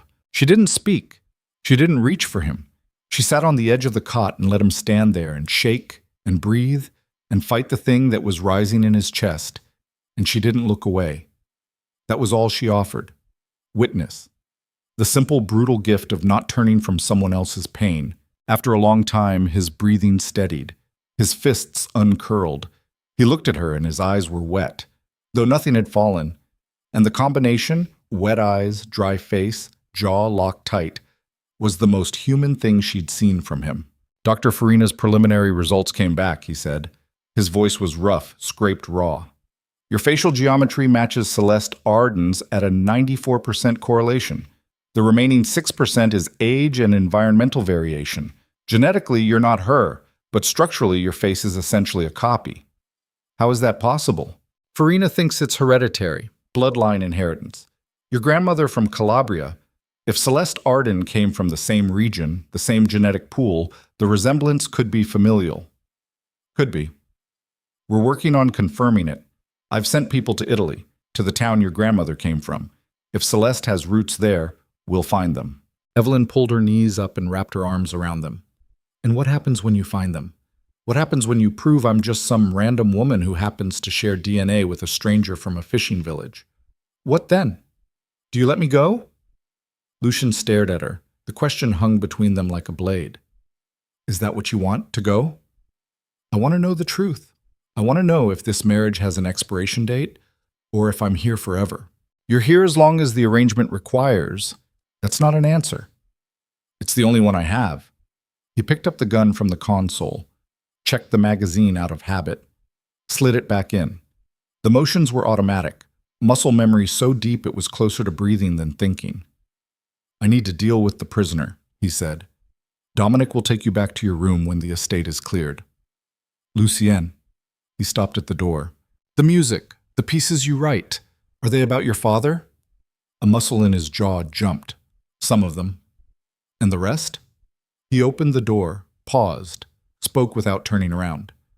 The rest are about how to survive missing someone so badly it makes you want to destroy everything you've ever built just to feel something other than the hole they left. The door closed. Evelyn sat in the safe room with the monitors still glowing and the fluorescent lights still buzzing and the ghost of his words still vibrating in the concrete walls around her. She was in trouble, not the kind she'd expected. Not physical danger, not violence, not the crude, obvious threat she'd braced for. This was worse. This was subtler. Because somewhere in the last 48 hours, between the bloody gauze and the broken confession and the sound of his hands shaking in a room built to withstand bombs, something inside Evelyn had shifted. A wall had moved. A door she'd sworn she'd keep locked had cracked open an inch, just an inch, letting in a sliver of something warm and unwelcome and absolutely catastrophic. She was starting to care about Lucien Devereux. Not love, not even close, but care. That dangerous, stupid, human thing that happens when you see someone suffering and your body overrides your brain and reaches out before you can stop it. Care. The beginning of the thing that would either save her or destroy her. The morning brought blood and answers. Evelyn didn't see the interrogation. She didn't need to. She heard the result at breakfast, delivered by Mrs. Langdon with the same neutral efficiency she used for everything. The prisoner identified a man named Saldano. Internal, logistics. He's been passing information to the Moretti family for approximately 7 months. Is Saldano? Mr. Devereux is handling it. Handling it. Another euphemism in a house built on euphemisms. Protection meant imprisonment. Questioning meant torture. Handling meant something Evelyn couldn't afford to think about while she was eating scrambled eggs. But Lucien's reaction to the Saldano revelation that she did see. He called a meeting in the main house that afternoon, and Evelyn watched from the second-floor landing as men filed into the ground-floor conference room. 12 of them. Lucien's inner circle, his lieutenants, the men who ran the machinery of his empire. Victor was among them, his face tight, his eyes everywhere. Lucien stood at the head of the table. No suit today. Black shirt, black pants, sleeves rolled. He looked like he'd slept 2 hours and fought for 3. The bruise on his jaw had turned a spectacular shade of purple-green, and he made no effort to hide it. 7 months, he said. The room was silent. Saldano was inside our logistics chain for 7 months. He had access to shipping routes, warehouse schedules, delivery manifests, and personnel rosters. Every operation we've run in the last 7 months has been compromised. Every single one. Nobody spoke. Evelyn watched the faces. Some were afraid, some were angry. Victor's was carefully blank. Too blank. The kind of blankness that takes effort. I built this organization on one principle, Lucien continued. Loyalty is not bought. It's earned, and it's tested, and it's proven through years of work and trust and sacrifice. Saldano spit on that principle, and every man in this room who worked beside him and didn't notice, every man who missed the signs, ignored the discrepancies, looked the other way because it was easier. You're complicit. That's not fair. Victor's voice cutting across the silence. Heads turned. We can't watch everybody all the time. We trusted him because you told us to trust him. You brought Saldano in. You vouched for him. Yes, I did. So this failure starts at the top. The room held its breath. Evelyn's fingers tightened on the railing. She watched Lucien and Victor stare at each other across the table, and the air between them was so charged it could have powered the building. You're right, Lucien said quietly. The room shifted. Men glanced at each other. Victor's blankness cracked into surprise. This failure starts with me. I trusted the wrong man. I was sloppy. I was distracted. His eyes moved, not to Victor, not to the table, but upward, to the landing where Evelyn stood. Their gazes met. It lasted half a second, but in that half second, she saw it. Acknowledgement. He knew she was there. He knew she'd heard. And he was telling the truth. Not for Victor's benefit, not for the room, but for hers. He looked away. But accountability doesn't end at the top. It cascades. Every one of you had a responsibility, and every one of you failed it. Starting tomorrow, every operation undergoes a full security audit. New protocols, new clearance levels, new consequences for negligence. If anyone in this room has information they've been sitting on, anything they noticed and dismissed, anything that seemed wrong but wasn't worth reporting, you have 24 hours to bring it to Dominic. After that, anything that surfaces will be treated as deliberate concealment. Victor leaned forward. And the Morettis? They're not going to wait for us to reorganize. The Morettis, Lucien said, are going to receive a response. Not yet, not today, but soon. And when it comes, it will be the kind of response that ends conversations permanently. He paused. Meetings over. Men stood, filed out. Victor was the last to leave, and he stopped at the door and looked back at Lucien with an expression Evelyn couldn't fully read. Something between loyalty and resentment, between brotherhood and betrayal. "You should have listened to me 6 weeks ago," Victor said. "Yes," Lucien said. "I should have." Victor left. Lucien stood alone at the head of the empty table, his palms flat on the surface, his head bowed.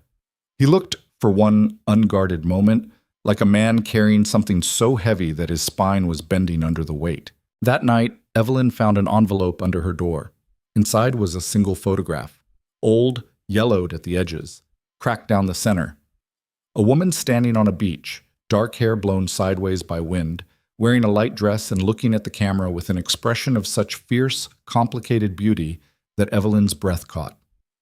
She turned the photograph over. On the back, in faded ink, 2 words: Celeste, 1997. She looked at the photograph again, and what she saw looking back at her, the eyes, the jawline, the exact tilt of the head, was her own face, 30 years younger and standing on a shore she'd never visited. Evelyn sank to the floor. The photograph trembled in her hands. Whoever this woman was, whatever she'd done, whatever role she'd played in the murder that had shattered Lucien Devereux's childhood, Evelyn was connected to her by something deeper than coincidence. And Lucien was about to find out exactly how deep that connection went. Downstairs, the piano started again. But tonight the melody was different, faster, darker, full of sharp, discordant notes that crashed against each other like waves against rock. Not grief this time, not longing, rage. Whatever was coming, Evelyn understood with cold, absolute clarity. There was no going back. Not for her, not for Lucien, not for anyone inside these walls. The door behind them had closed, and the sound it made was the same sound as a lock engaging on a steel-safe room, permanent and irreversible. She pressed Celeste Arden's photograph against her chest and listened to Lucien Devereux tear his piano apart with his bare hands.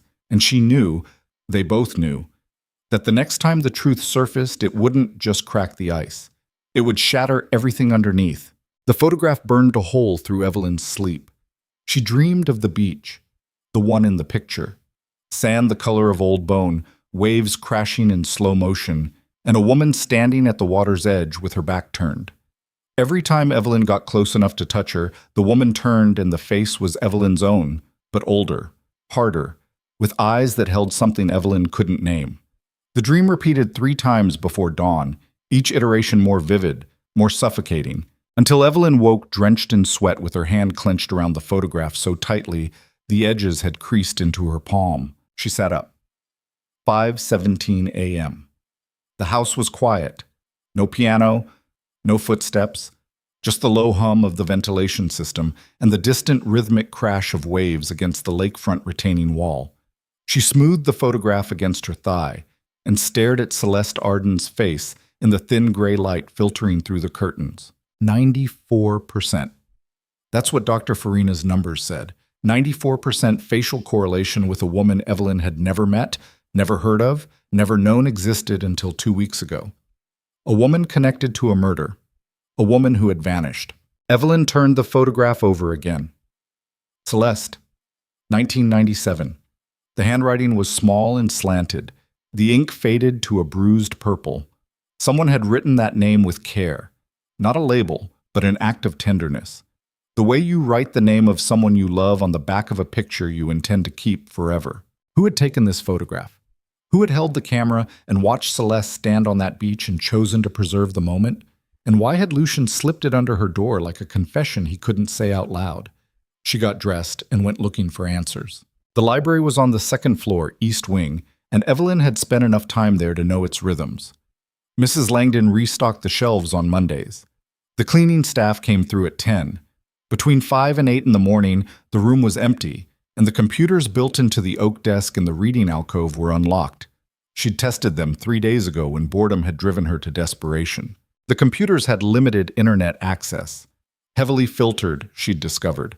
No social media, no email, no news sites that Lucien's security team hadn't pre-approved. But the internal network, the household system that managed schedules, deliveries, staff assignments, and archived records, was accessible, and Evelyn had spent her years working at the bookstore learning one useful skill: how to search databases. She sat at the desk and typed Celeste Arden into the archive search bar. 0 results. She tried Arden alone. 0. Celeste. 3 hits: a wine vendor named Celeste Beaumont, a florist named Celeste Park, and a furniture catalog reference. Nothing useful. She tried a different approach. She searched for dates around 1997, the year on the photograph. The archive went back further than she'd expected. Decades of household records, financial logs, event calendars, and correspondence filed with the obsessive precision of an organization that kept receipts on everything. She scrolled through months of entries: invoices for construction work on the estate, staff payroll records, guest logs for events held in the main house. And then, buried in a folder labeled Estate Correspondence, Personal, Archived, she found a name that stopped her cold. Not Celeste Arden. Arden Devereux. She clicked the file. It was a letter scanned from an original dated March 14th, 1997. The handwriting was elegant, precise, the kind they don't teach anymore. It was addressed to someone identified only as R, and it read, "I cannot stay. You know the reasons, and repeating them changes nothing. The child will be safer with distance between us, and distance is the only gift I have left to give. Do not search for me. The name I carry now is not the one you knew, and the woman who wore it is already gone. Protect the boy. He will need you more than either of us can imagine. A." Evelyn read it 4 times. Her hands were trembling. The child. The boy. Protect the boy. She did the math. 1997, Lucien was 13 when his father was murdered, which would have been around 2008 or 2009. In 1997, Lucien would have been 2 or 3 years old. A child. The child, Arden Devereux. Not Celeste Arden. The name had been split, rearranged, turned inside out like a glove. Celeste was never a last name or a first name in isolation. It was something else, a middle name maybe, or a name chosen for the new identity the letter described. The woman who wrote this letter had been inside the Devereux family, inside the house, close enough to reference a child, Lucien, with the possessive grief of someone who was leaving him behind. Evelyn's blood went cold. She searched Arden Devereux. 1 more result. A photograph. Not the beach photograph, a different one, older, taken inside this very house. A woman standing beside a grand piano, dark-haired, sharp-featured, beautiful in a way that hurt to look at, holding a small boy on her hip. The boy was maybe 2 years old, with dark curly hair and enormous brown eyes, and he was gripping the collar of her dress with both fists, the way children hold on to the thing they trust most. The woman was Celeste, and the boy was Lucien. Evelyn pressed her hand over her mouth. The realization hit her like a physical blow. Not a thought, but a sensation, a full-body impact that knocked the air out of her lungs and left her dizzy. Celeste Arden wasn't a conspirator, wasn't an assassin, wasn't connected to the murder in the way the story had been told. Celeste Arden was Lucien's mother. She stared at the photograph on the screen. The woman's eyes, her eyes, their shared eyes, looked directly into the camera with an expression that was equal parts love and devastation. She was holding her son like she already knew she was going to leave him, like the photograph itself was a goodbye. Evelyn's mind raced. Lucien had never mentioned a mother, not once. In all their conversations, the penthouse, the music room, the safe room, he'd spoken about his father's murder, about his grief, about the 15 years he'd spent hunting for answers. But the word mother had never crossed his lips. And now Evelyn understood why. Because Lucien didn't know. Whatever story he'd been told, whatever version of events had been constructed for the 13-year-old boy who found his father dead, Celeste Arden had been presented as a suspect, a conspirator, a villain. Not as the woman who had carried him, held him, written a letter begging someone to protect him before she vanished. Someone had lied to Lucien Devereux. Someone had taken his mother's name, broken it in half, and turned her into a ghost story. And that lie had fueled 15 years of obsession, driven an empire built on vengeance, and ultimately led him to marry a stranger whose face was the mirror and image, mission of the woman he'd been taught to hunt. The question was, who had told the lie? And why? Evelyn closed the files, cleared the search history, sat in the library chair, and pressed her palms against her temples and tried to think clearly through the roar of blood in her ears. She had two choices: tell Lucien what she'd found, or say nothing and keep digging until she understood the full picture. Telling him was the honest thing, the decent thing, the thing a wife would do. Even a fake wife, even a bought wife, even a wife who existed only as a transaction on a ledger. But Evelyn had watched Lucien Devereux process emotion. She'd seen the cracks in his control, the tremors in his hands, the way grief hit him like an electric current that overloaded every circuit. If she walked up to him right now and said, "The woman you've been hunting for 15 years is your mother," the detonation would be catastrophic. Not just emotionally, strategically.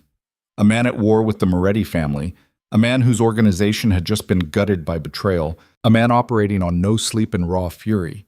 That man could not absorb this. Not safely. Not without collateral damage that might include her, her parents, everyone under his protection. She needed more. She needed to understand who had built the lie and why before she pulled the pin. The next 4 days were the most dangerous tightrope walk of Evelyn's life.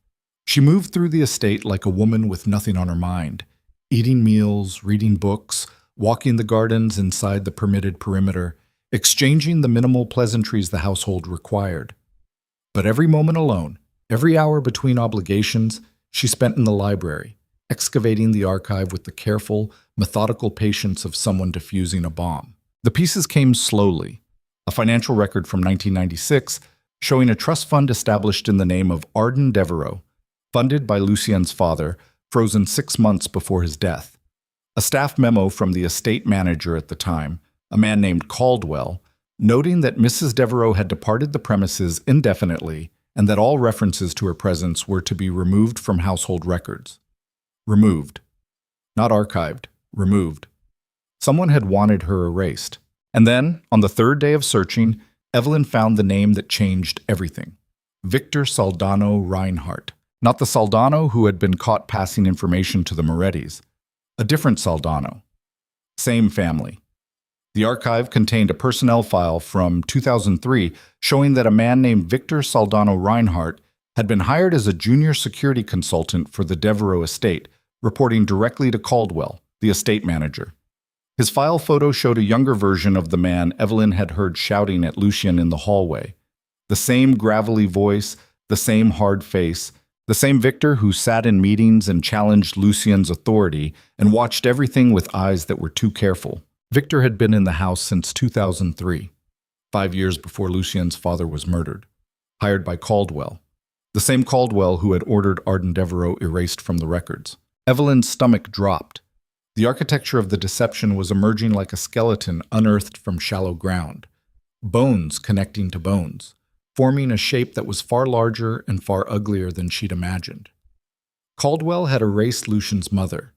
Victor had been Caldwell's hire. The Saldano who betrayed Lucien's operations to the Morettis shared Victor's family name.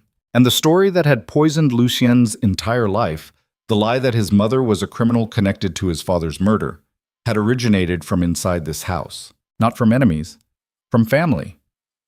She was sitting in the library staring at Victor's personnel file when the door opened and Dominic walked in.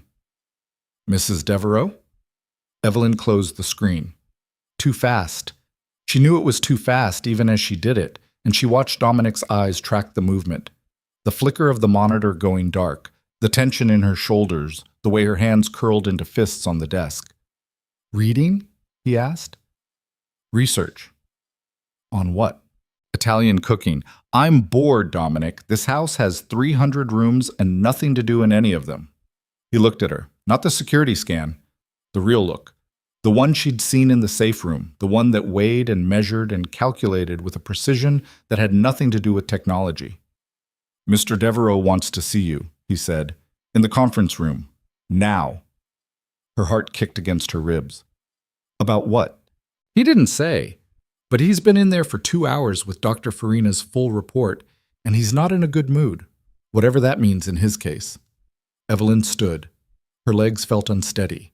She followed Dominic down the stairs and through the hallway and into the conference room where, 2 days ago, Lucien had stood before his lieutenants and taken responsibility for a failure he was only beginning to understand the true scope of. He was sitting at the head of the table, alone. The table was covered with papers, photographs, printed documents, what looked like genealogical charts spread out like maps of a territory he was trying to conquer. Dr. Farina's report sat in the center, thick as a novel, bristling with colored tabs. Lucien didn't look up when she entered. He was staring at a photograph. The beach photograph, Evelyn realized, the same one he'd slipped under her door. He held it between 2 fingers like a card he couldn't decide whether to play. "Close the door," he said. Dominic closed it from the outside. The lock clicked. "Sit." She sat across from him. The table between them was a battlefield of paper and revelation, and Evelyn could feel the charge in the air. The same electric tension she'd felt in the music room, in the safe room, in every space they'd occupied together, but amplified now, compressed, volatile. Dr. Farina completed the full analysis, Lucien said. He still hadn't looked up. Biometric comparison, genetic markers, ancestral lineage tracing through maternal mitochondrial DNA. He paused, set the photograph down, and finally raised his eyes to hers. She had never seen him look like this. Not at the altar, not in the safe room, not in any of the moments where his control had cracked. This was something else entirely. This was a man who had just discovered that the foundation of his life was made of sand, and the tide was coming in. "You're related to her," he said. "Celeste Arden. You share a direct maternal lineage." Farina traced it back 4 generations to a family in Scalea, a coastal town in Calabria. "Your grandmother and Celeste Arden's mother were sisters."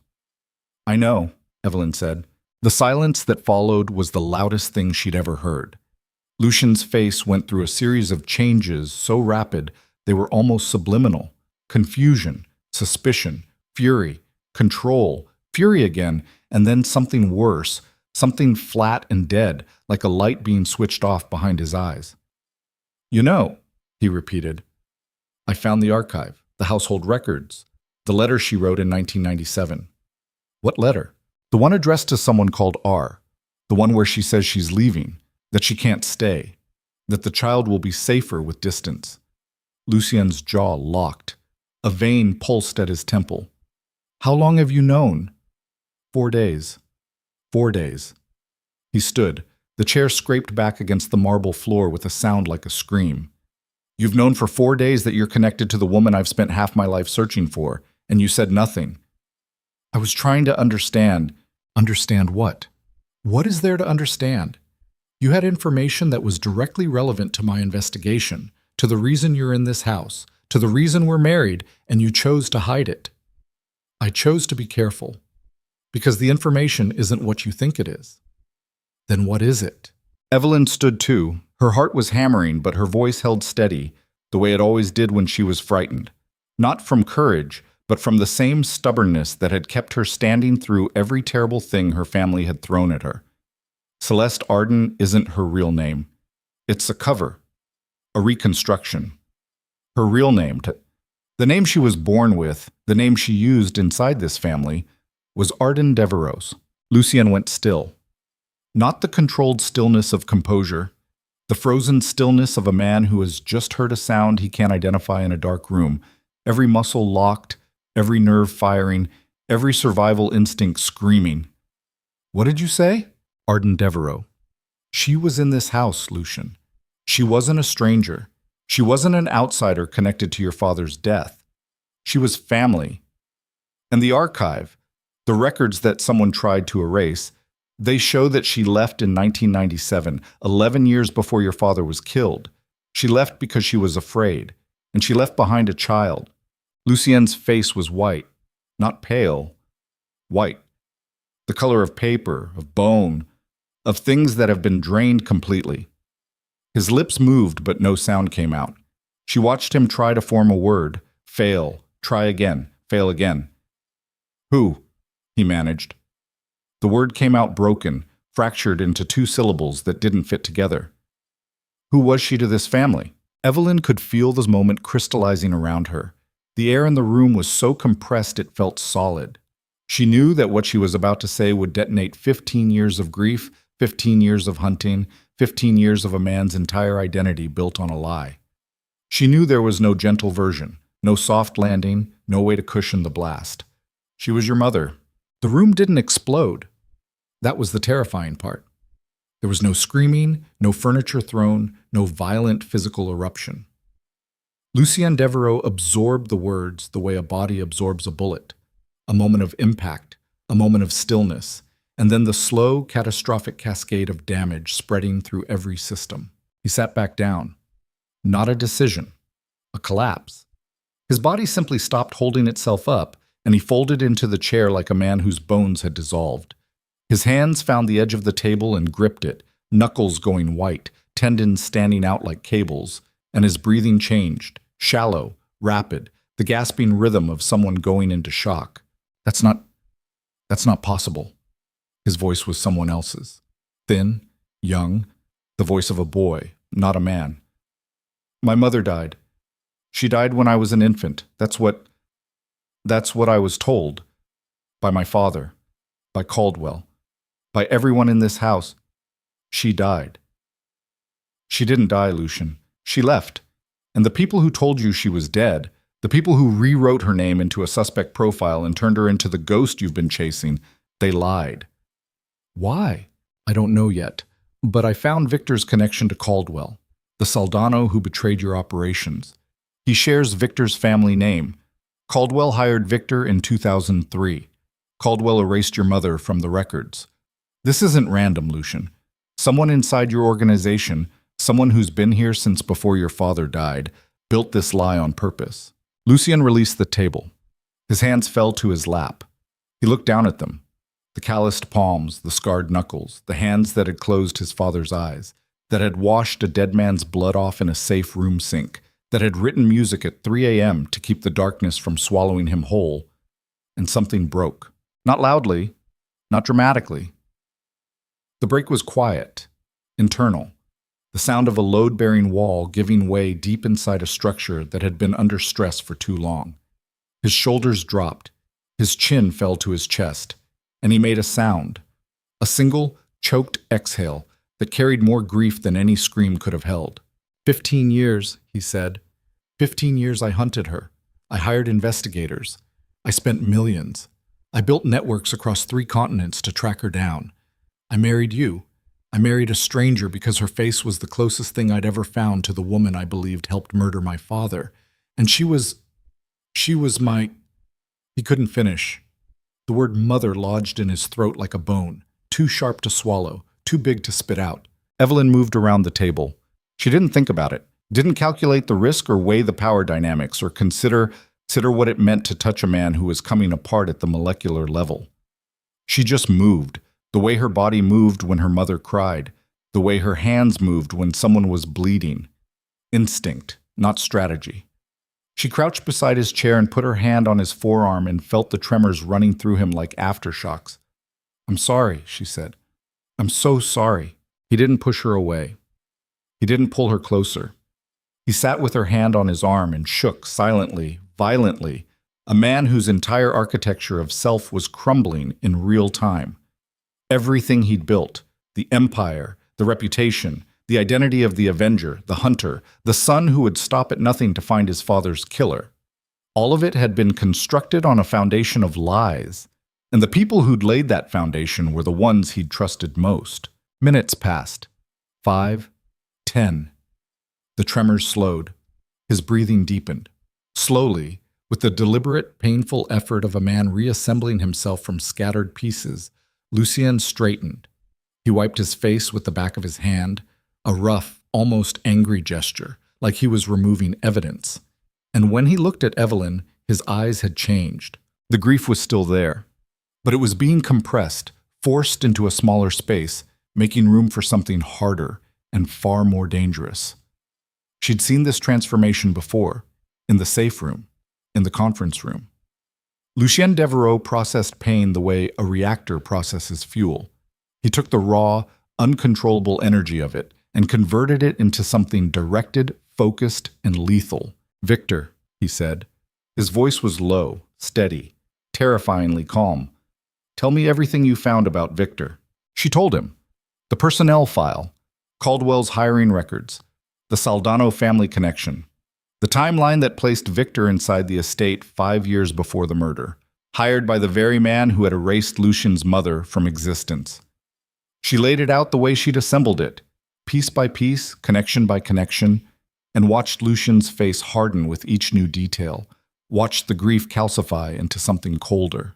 Caldwell died in 2012, Lucien said when she finished. Heart attack. At least that's what the coroner said. I inherited his files, his contacts, his position in the organization. He was my father's most trusted advisor. He stood beside me at the funeral. He held my shoulder while they lowered the casket, and the entire time, he stopped. His hand curled into a fist on the table. The entire time he knew. He knew my mother was alive. He knew the story he'd fed me was a lie, and he let me build my entire life around it. Lucien, if Victor was Caldwell's plant, and Victor is still inside your organization, then Victor has been running a 15-year operation from inside my own house. Lucien's eyes were black, not dark brown. Black. The warmth she'd seen in them, the flecks of amber, the buried humanity, had been swallowed by something primal.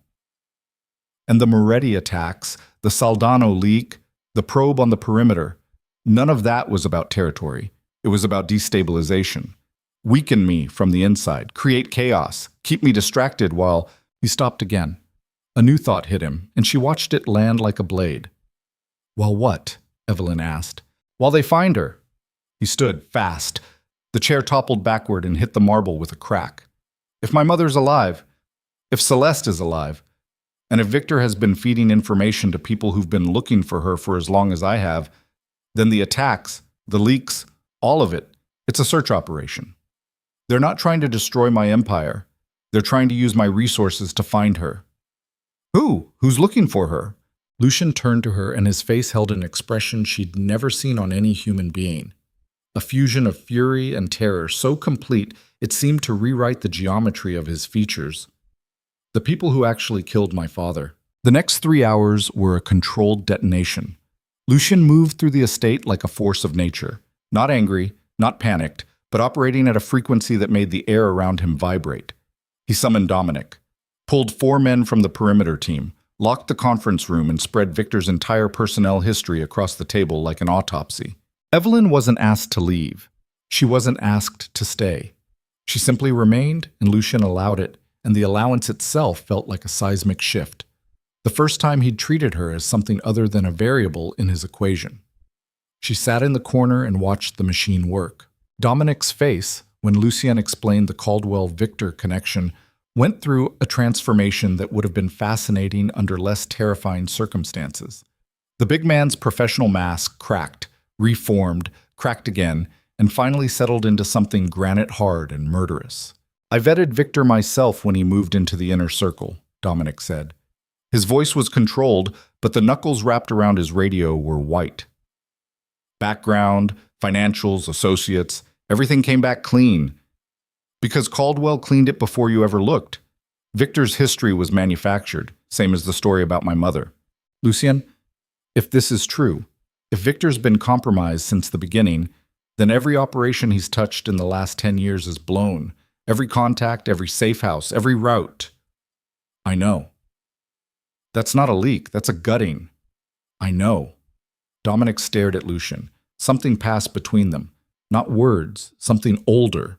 The kind of communication that exists between men who have survived things together that neither will ever speak about in full sentences. Where is Victor right now? Dominic asked. Harbor Point. I sent him there after the meeting. You sent the fox to count the chickens. I sent him where I could track him without alerting him. His vehicle has 3 GPS tags he doesn't know about, and the Harbor Point facility has 12 cameras covering every room. If he contacts the Morettis, or anyone else, from that location, I'll have it recorded. Dominic nodded slowly. And when we confirm it? Lucien didn't answer. He didn't need to. The answer was in his eyes, in the set of his jaw, in the way his hand rested flat on the table beside a photograph of his mother holding him as a child. Victor called the estate at 9:47 that night. Evelyn was in the library when she heard Lucien's phone ring, a sharp, bright sound in the heavy silence of the house. She couldn't hear the conversation, but she heard the aftermath. Lucien's voice, clipped and professional, giving instructions to Dominic. Doors opening and closing, vehicles starting in the garage. At 10:15, Lucien appeared in the library doorway. "He made a call," Lucien said. "From a burner phone he thought we didn't know about. Not to the Morettis." "To who?" "A number traced to a private security firm based in Naples. The firm has one client on record, a family named Ferrante." "Who are the Ferrantes?" Lucien walked to the window. The lake was invisible in the darkness, but she could hear it, the constant, restless sound of water moving against stone. "The Ferrantes are the family my father's business was built on. Before the Devereux, before the Empire, before any of this, my grandfather worked for the Ferrantes in southern Italy. He broke away in the 1970s, built his own operation in Chicago. The Ferrantes never forgave the betrayal. 3 decades of Cold War, small skirmishes, proxy conflicts. And then, in 2008, they killed your father. Someone killed my father. The case was never solved. No evidence, no witnesses, no suspects, except the woman they told me was named Celeste Arden." He turned from the window. "But if the Ferrantes are the ones Victor's been reporting to, if they're the ones who've been using my own organization to search for my mother, then they're the ones who orchestrated everything. The murder, the cover-up, the lie about my mother, all of it. Why?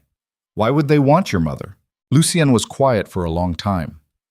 When he spoke, his voice had the quality of someone handling something fragile. Not an object, but a thought. A realization too delicate to grip tightly. Because she knew.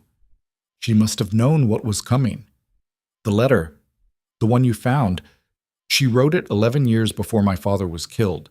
She said the child would be safer with distance. She left because she knew the Ferrantes were coming, and she knew that being close to me would make me a target. She didn't abandon me. She was protecting me. His voice broke on the last word, just barely. A hairline fracture in the granite. Evelyn stood from her chair. "Lucien, if Victor has been reporting to the Ferrantes and you just sent him to Harbor Point with a 72-hour deadline, then the Ferrantes know you're investigating. They know the story is unraveling, and if your mother is alive, if she's somewhere they haven't found yet, then Victor just told them that I'm about to find her first." Lucien's eyes locked onto hers. "And they'll do anything to stop that, including coming here." The words landed in the room like a grenade with the pin pulled. Evelyn felt the floor shift beneath her. Not physically, but the sensation was real. The vertigo of understanding that the walls around her were not walls but targets, and everything she'd begun to feel inside them, the complicated, dangerous, undeniable pull toward the man standing across from her, was about to be tested in a way that neither of them was ready for. "What do we do?" she asked. Lucien looked at her, and for the first time since the altar, since the veil, since the moment her face had cracked him open like a fault line, he didn't look at her like she was Celeste Arden. He didn't look at her like a clue or a puzzle or a 94% match. He looked at her the way a man looks at the only person in the room he trusts. "We find her first," he said, "before they do, before Victor can warn them, before anyone else dies." He stepped closer. Close enough that she could see the exhaustion carved into every line of his face, the sleepless nights etched under his eyes, the bruise on his jaw now faded to a sickly yellow. "But I need to know something, and I need the truth, Evelyn. Not the version you think I can handle, the truth. Ask me, when you found the archive, when you saw the name Arden Devereux, when you realized who Celeste really was." He held her gaze with an intensity that felt like being held underwater. "Did you think about leaving, taking what you'd found and running, going to the police or the press, or anyone outside these walls who could use it against me?" "No." "Why not?" She should have lied, should have said something strategic, something that preserved her position and kept the power balance intact. But she was tired of performing, tired of calculating, tired of being the woman who was always managing everyone else's disasters, while her own heart went unexamined. "Because I'm not trying to destroy you, Lucien. I'm trying to understand you, and what I found in that archive didn't make me want to run. It made me want to stay. Because the man I thought I married, the cold, calculating monster who bought a wife to solve a mystery, that man doesn't exist." The man who exists is someone who was lied to by every person he trusted, who built an entire life around a wound that was manufactured, and who plays piano at 3 in the morning because it's the only time his hands stop shaking. The room was very quiet. Lucien stood less than a foot from her. She could hear him breathing. She could feel the heat radiating from his body, furnace hot, the metabolic burn of a man running on adrenaline and willpower and nothing else. "You should be afraid of me," he said softly. "I know. I've killed people, Evelyn. Not in the abstract. Not through orders given from a safe distance. I've stood in rooms with men who betrayed me, and I know. And knowing that, you want to stay. Knowing that I'm choosing to stay, there's a difference." He raised his hand. Slowly, like a man reaching towards something he expected to burn him. His fingertips touched her jaw. The lightest contact, barely there. The ghost of a touch that sent a current through her body so sharp she almost gasped. He traced the line of her jawbone, the curve she shared with a woman who had loved him enough to disappear, and his eyes followed his fingers with an expression that was part wonder and part agony. "You have her face," he whispered. "But you are nothing like her. She ran. You stayed." His hand dropped. He stepped back. The distance returned, and with it, the mask, thinner now, translucent, but still there. Still holding.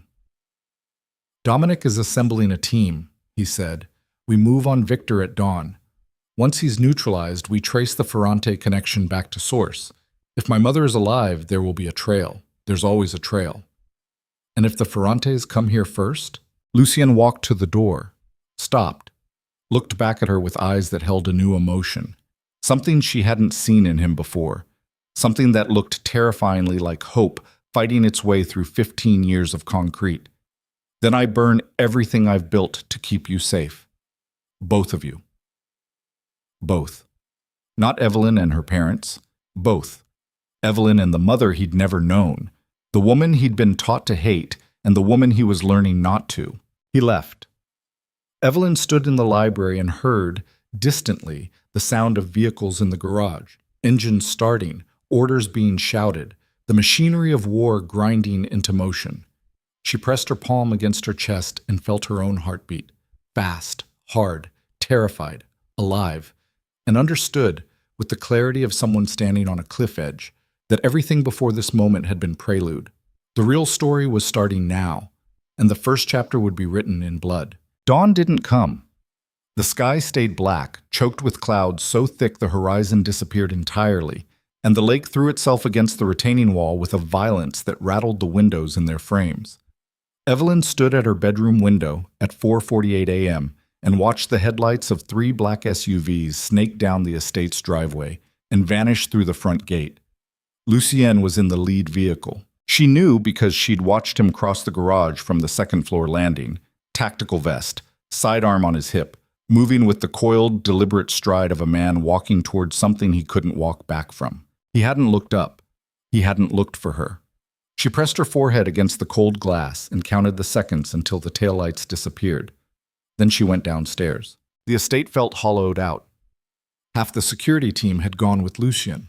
The men who remained moved through the hallways with a tightness in their shoulders that told Evelyn everything she needed to know about how dangerous this morning was. Mrs. Langdon was in the kitchen, standing at the counter with a cup of tea she wasn't drinking, staring at the wall with the 1,000-yard focus of a woman who had survived enough of these mornings to know that the waiting was always worse than the news. "Has Dominic gone too?" Evelyn asked. "Dominic is leading the second vehicle." Mrs. Langdon set her tea down. Her hand was steady, but her voice was not. "Mr. Devereux asked me to tell you that the safe room is prepped and that you should go there if you hear the alarm. 3 short blasts. That's the signal." "I'm not going to the safe room." Mrs. Devereux, I'm not hiding in a concrete box while people die because of a secret I uncovered. If something happens, I need to be where I can see it, where I can help." Mrs. Langdon looked at her for a long moment. Something passed across the older woman's face. Not approval exactly, but recognition. The look of a woman seeing something in another woman that she understood on a level deeper than language. "The security monitors in the East study," Mrs. Langdon said quietly. They're connected to the same feeds as the safe room. Mr. Devereux doesn't know I know the access code. What is it? Caldwell's birthday? October 19th, 1019. The name hit Evelyn like a slap. Caldwell. The dead man whose lies had built the cage they were all trapped in. Even from the grave, his fingerprints were on everything. She went to the East Study, punched in 1019. The monitor bank came alive. 16 screens showing every angle of the estate, the gate, the perimeter, the lakefront, and 4 additional feeds that appeared to be remote cameras broadcasting from locations she didn't recognize. Warehouses, a dock, a parking structure, and 1 feed that showed the interior of what looked like a shipping office. Fluorescent lights, metal desks, a floor stained with something dark. Harbor Point. That was Harbor Point. She leaned closer to the screen. The shipping office was empty. Chairs pushed back from desks like people had left in a hurry. Papers scattered across the floor. And on the far wall, visible even in the grainy feed, a dark spray pattern that Evelyn recognized from a place in her brain she didn't want to visit. Blood. On the wall. A lot of it. Her stomach clenched. She pressed her hand against it and forced herself to keep watching. At 5:23 a.m., headlights appeared on the Harbor Point feed. 3 vehicles pulling into the parking structure adjacent to the shipping office. Doors opening, men getting out. Lucien's men, she recognized their movements, the tactical precision of their approach. Weapons drawn, spreading into formation. And then Lucien himself, stepping out of the lead vehicle with his gun drawn and his head turning, scanning, reading the environment with the predatory attention of a man who'd learned long ago that the most dangerous threats are the ones you don't see coming. They entered the building. Evelyn watched on the interior feed as the team swept the shipping office in pairs, clearing corners, checking behind desks, moving with a fluidity that looked choreographed but wasn't. It was training, years of it, the kind that turns conscious thought into reflex. The office was empty. Victor was gone. Evelyn watched Lucien stop in the center of the room.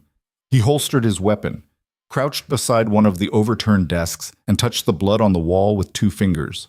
Rubbed them together, looked at the residue. Fresh. The blood was fresh. He stood and said something to Dominic. She couldn't hear. The feeds had no audio.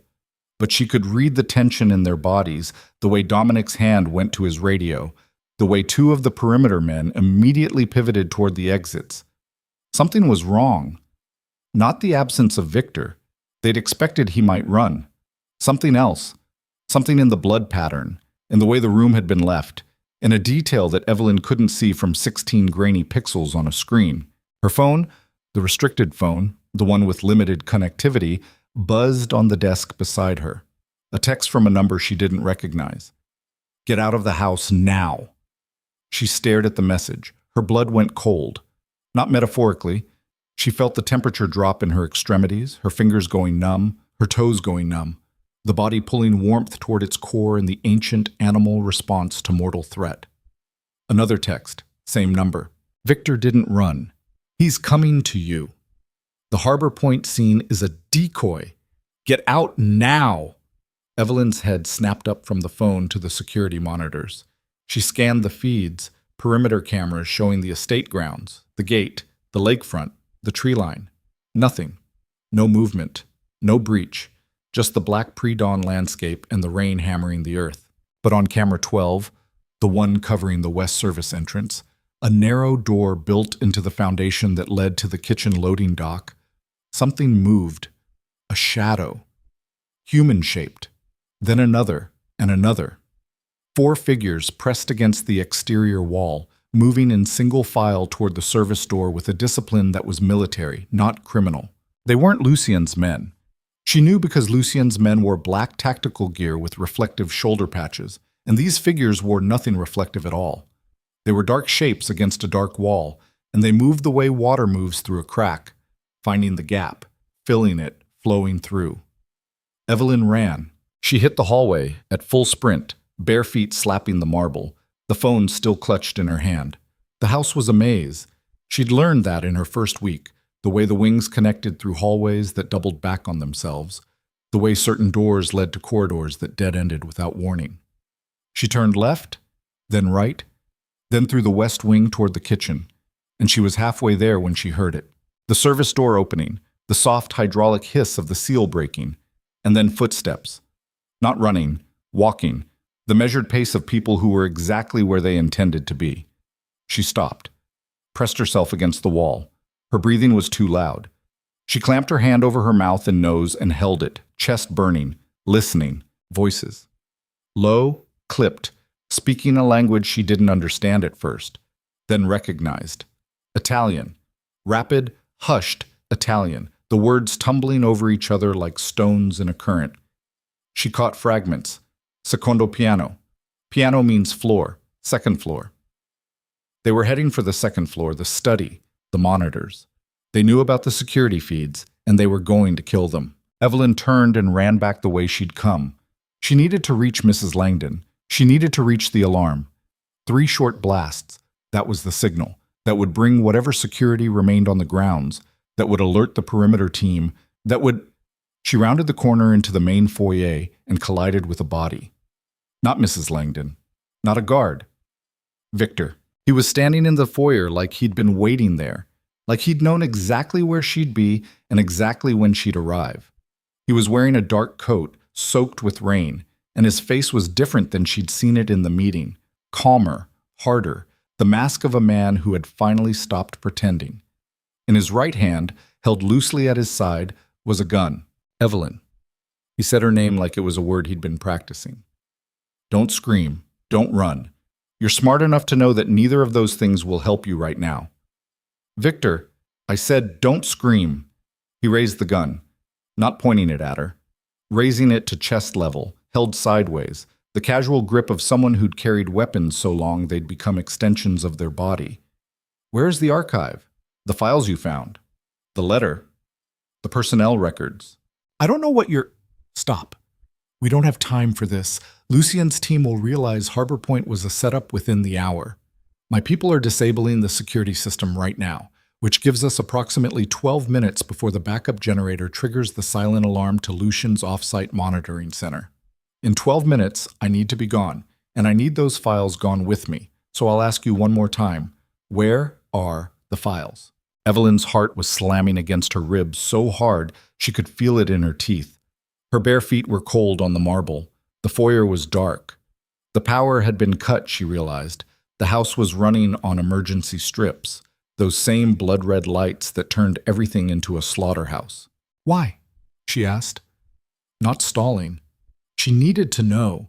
She needed to understand the shape of this before she could find a way through it.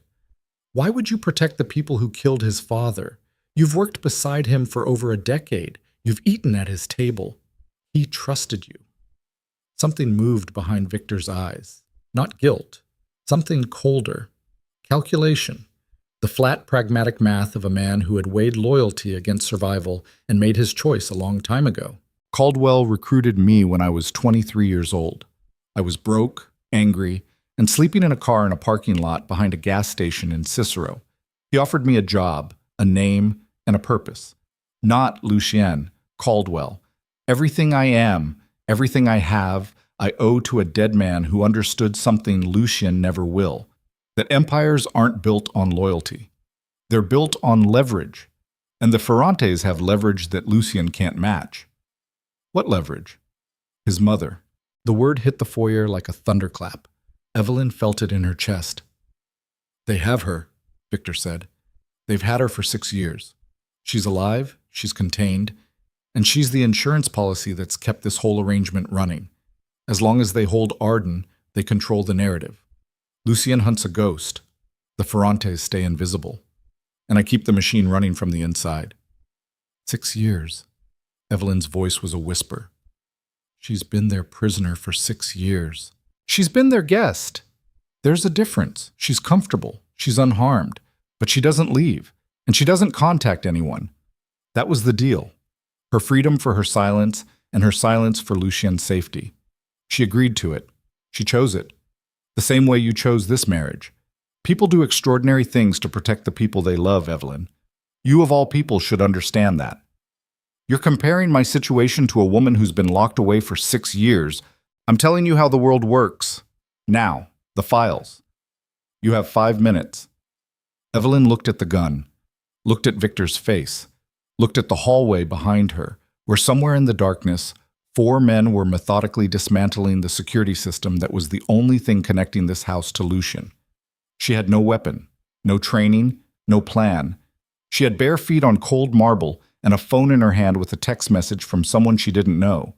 And she had 12 minutes. "The files are on the library computer," she said. "Second floor, east wing." "Show me." He grabbed her arm. Not gently. His fingers dug into the soft tissue above her elbow, and she felt the bruise forming in real time as he pushed her toward the staircase. They climbed in the red emergency light, Victor behind her, the gun at her back, and Evelyn counted steps. 14 to the landing, 12 more to the second floor. The hallway stretched ahead of them, dark and silent, and she could hear the sound of Victor's men working somewhere below. The muffled thud of equipment being disconnected, the hiss of cables being cut. The library door was open. The computer screen was dark, dead, killed when the power was cut. Victor pushed her toward the desk. "Turn it on." "The power's out." "The battery backup runs for 30 minutes. Turn it on." She pressed the power button. The screen flickered, came to life. The desktop loaded, slow, painfully slow. And Evelyn typed the access code with fingers that shook so badly she missed the first 2 attempts.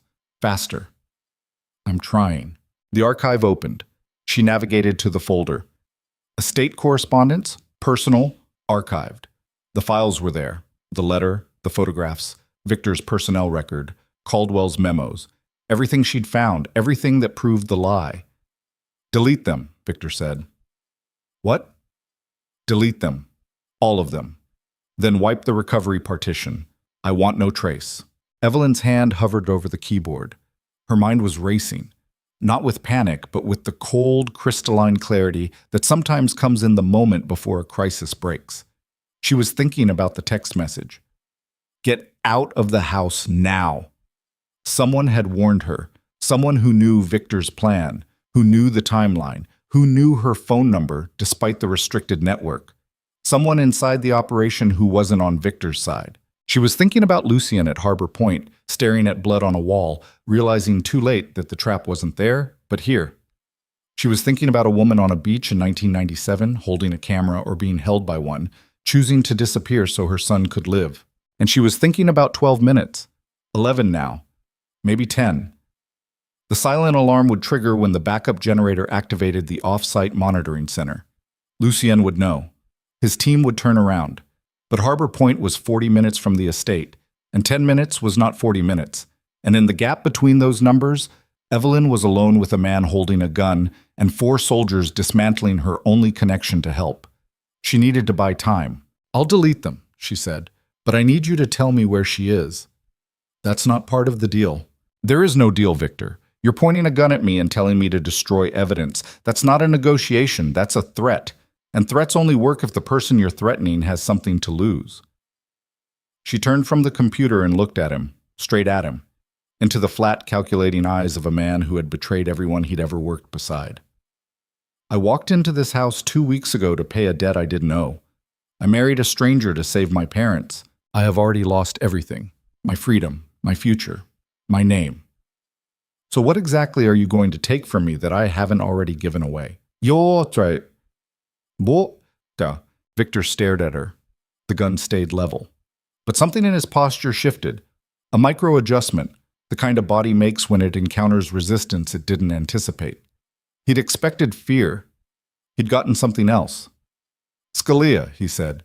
"On the Calabrian coast, there's a villa on the cliff above the old port. White walls, blue shutters. She's been there since 2020. 2 guards, 1 housekeeper. She tends a garden and reads books and waits for a son who doesn't know she's alive."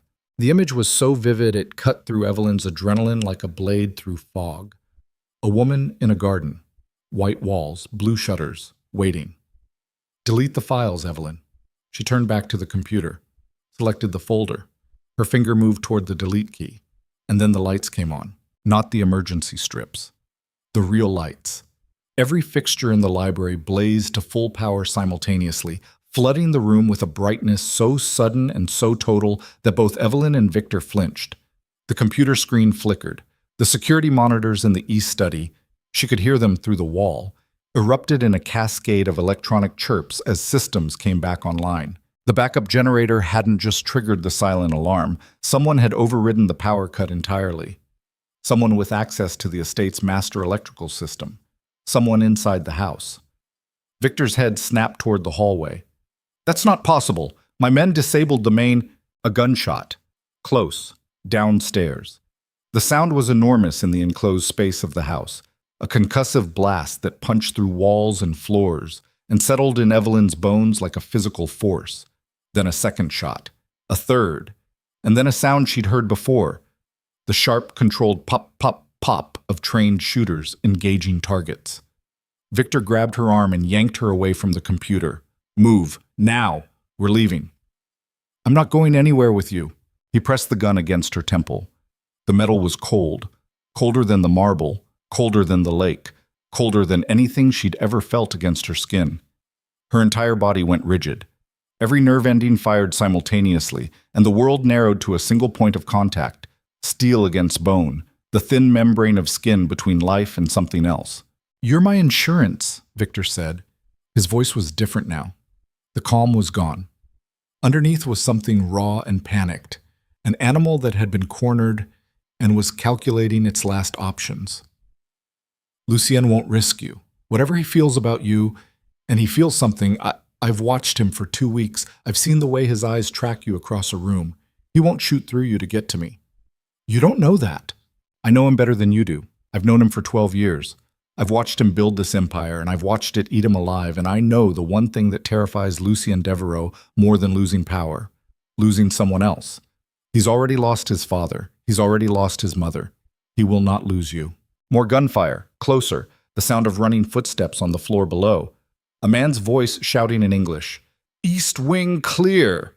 And the voice belonged to someone Evelyn didn't recognize, not Dominic, not any of the guards she'd met. Victor pulled her into the hallway. She stumbled, bare feet on carpet, then marble, the transition jarring.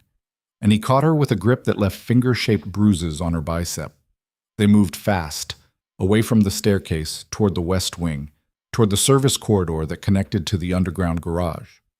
They were halfway down the corridor when the door at the far end opened and Dominic stepped through. He was bleeding, a gash across his forehead that painted the left side of his face in a sheet of red. His shirt was torn. His weapon was drawn, and his eyes, those flat, professional security protocol eyes, were locked on Victor with an expression that transcended rage. It was grief. The grief of a man who had trusted someone absolutely and been absolutely betrayed. Let her go, Victor. Step aside, Dom. Let her go. Now. I've got a gun on her head. You shoot me, my finger twitches, she dies. You know how this works. Dominic didn't move. The blood from his forehead dripped into his left eye, and he didn't blink. His gun was aimed at Victor's center mass, a shot that would kill instantly, but the geometry was wrong. Victor was behind Evelyn, using her body as a shield, and the angle left no clean line. Lucien is 15 minutes out, Dominic said. His team turned around the moment the silent alarm triggered. Whatever you think you're doing, it ends in 15 minutes. 15 minutes is enough. Enough for what? Where are you going to go? You think the Ferrantes will protect you after this? You blew a 12-year cover operation in one night. You're a liability now. The second you walk out of this house, you're dead, from their side or ours. That's my problem. It was your problem. You made it hers. Dominic's eyes moved to Evelyn, quick, assessing, looking for injury, for fear, for the state of her mind. She stared back at him and tried to communicate with her eyes the only thing that mattered. I'm here. I'm thinking. I'm not broken. Victor. Dominic's voice dropped. Lower, softer. The tone of a man reaching across a divide that might already be too wide to cross. I've known you for 12 years. We've bled together. We've buried people together. Whatever Caldwell promised you, whatever the Ferrantes are holding over you, it's not worth this. Put the gun down. We'll talk to Lucien. There are ways to... Ways. There are no ways, Dom. Victor's voice cracked. The first real fracture. There are no ways. You think Lucien is going to sit down and have a conversation with the man who helped cover up his mother's existence? You think there's a version of this where I explain and he forgives? He doesn't forgive. He's never forgiven anyone for anything in his entire life. That's what makes him great. and that's what makes him terrifying, and I am not going to stand in front of that man and wait for the bullet. So you'll use her instead. I'll do whatever keeps me breathing. The standoff held. 3 people in a corridor, 2 guns drawn, the air so thick with adrenaline and blood and the smell of cordite drifting up from the floor below that breathing felt like swallowing glass. Evelyn could feel Victor's heartbeat against her back. Fast, irregular, the rhythm of a man whose body was flooding with cortisol and fight-or-flight chemistry. His hand was sweating. She could feel the moisture where his grip met her arm. The gun against her temple shifted. A millimeter, maybe 2. And in that millimeter, she made a decision. Not a brave decision. Not a calculated one. A decision born from the same place that had driven her to clean Lucien's wound, to stay when she could have demanded to leave, to dig through archives instead of hiding in her room. The place where stubbornness lives, the place where survival isn't passive. She went limp. Her body dropped. Dead weight. 126 pounds of sudden, boneless collapse. And Victor wasn't ready for it. His grip slipped. Not much, half an inch. But the gun moved away from her temple as her body weight dragged his arm down. And in the half-second gap between his hold breaking and his correction, Dominic fired. The sound was catastrophic. In the enclosed corridor, the gunshot was less a sound than a physical event. A pressure wave that punched Evelyn's eardrums and turned the world into a high-pitched whine. She hit the floor. Her shoulder struck the marble, and pain detonated through her collarbone, and she rolled, instinct driving her, putting distance between herself and Victor's body. Victor didn't fall immediately. Dominic's shot had taken him in the right shoulder, not center mass. The angle had shifted when Evelyn dropped, and he staggered backward, the gun falling from his hand, his left hand clamping over the wound. Blood welled between his fingers, dark and fast. He hit the wall and slid down it, leaving a smear of red on the white surface. And his face was a ruin of shock and pain and something else, something that looked almost like relief. "Dom," he said. His voice was wet. "You always were a better shot than me." Dominic crossed the corridor in 3 steps, kicked Victor's gun away, pressed 2 fingers against Victor's neck to check his pulse. Then he looked at Evelyn. "Are you hit?" "No, I don't think—" "No." "Can you stand?" She got to her feet. Her shoulder screamed. Her ears were still ringing. The corridor smelled like blood and gunpowder and the sharp chemical tang of fear sweat. Victor was slumped against the wall, conscious but fading, his eyes going glassy as blood loss and shock began their work. "His men," Evelyn said. "There were 4 of them, downstairs." "Handled." Kovac's team came through the east entrance. 3 down, 1 surrendered. Dominic pressed a button on his radio. "Medical to west corridor. 1 casualty, gunshot wound, right shoulder, significant blood loss." He turned back to Evelyn. The blood on his face was drying, darkening, pulling his skin tight. He looked like something from a war painting, brutal and exhausted, and still, somehow, standing. "Are you okay?" he asked. And this time the question wasn't professional. It was human. A man asking a woman he'd been tasked to protect whether she was still whole. "I'm okay," she said. "Dominic. He told me where she is." "Where who is?" "Lucien's mother, Arden. She's in Italy, a town called Scalea on the Calabrian coast, a villa on the cliff above the old port. White walls, blue shutters. 2 guards, 1 housekeeper. She's been there since 2020. Dominic stared at her. For the first time since she'd known him, the big man's composure broke completely. His mouth opened, closed, opened again. He looked like a man who'd just been told the earth was flat and been shown the edge. "You're sure?" "Victor told me, just now, in the library, before you—" "Why would he tell you that?" "Because I asked, and because he needed me to delete the archive files, and I told him I wouldn't do it unless he gave me something in return." Dominic looked at her with an expression that rearranged his entire face. It took her a moment to identify it. It was respect. The deep, unqualified respect of a professional who has just watched an amateur perform under pressure and recognized something genuine. "You negotiated with a man holding a gun to your head." "I did what I had to do." Lucien is going to lose his mind when he hears this. Which part? All of it. The SUVs screamed through the gate 11 minutes later. Evelyn heard them before she saw them. Engines roaring, tires shrieking on the wet driveway, doors slamming with the urgency of men who'd spent 40 minutes driving at maximum speed through storm-soaked streets with the knowledge that everything they'd built was under attack. Lucien came through the front door like a weapon discharged from a barrel. He crossed the foyer in 4 strides, his eyes sweeping the damage. The disabled security panels, the blood on the corridor wall, the medical team working on Victor's shoulder. And then he saw Evelyn standing at the base of the staircase, barefoot, bruised, her shoulder hunched where she'd struck the marble, and he stopped. Just stopped. The way he'd stopped at the altar, the same full-body freeze, every muscle locking, every system pausing. But this time it wasn't because of her face. It wasn't because she looked like a ghost or a clue or a 94% match. This time it was simpler and more devastating than any of that. She was alive, and until this moment, he hadn't been sure she would be. He crossed the distance between them. His hand came up and gripped the side of her neck, not her face, her neck where the pulse was, where he could feel the proof of her heartbeat against his palm. His fingers pressed into her skin and she felt him counting the beats, measuring her life in the most literal way possible. "Are you hurt?" "Shoulder. It's bruised, not broken." "Where is Victor?" "West corridor. Dominic shot him. Shoulder wound. He's alive." "His team?" "3 dead. 1 in custody." Lucien's hand stayed on her neck. His thumb moved. An unconscious motion.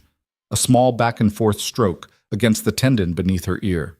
His eyes were scanning her face, cataloging every detail, checking for damage the way a man checks a structure after an earthquake. "He used you as a shield," Lucien said. Not a question. "Yes." "He put a gun to your head." "Yes." Something moved through Lucien's body. A tremor that started in his hand and traveled through his arm and into his chest and out through his jaw, which clenched so hard Evelyn heard his teeth grind. His eyes went black.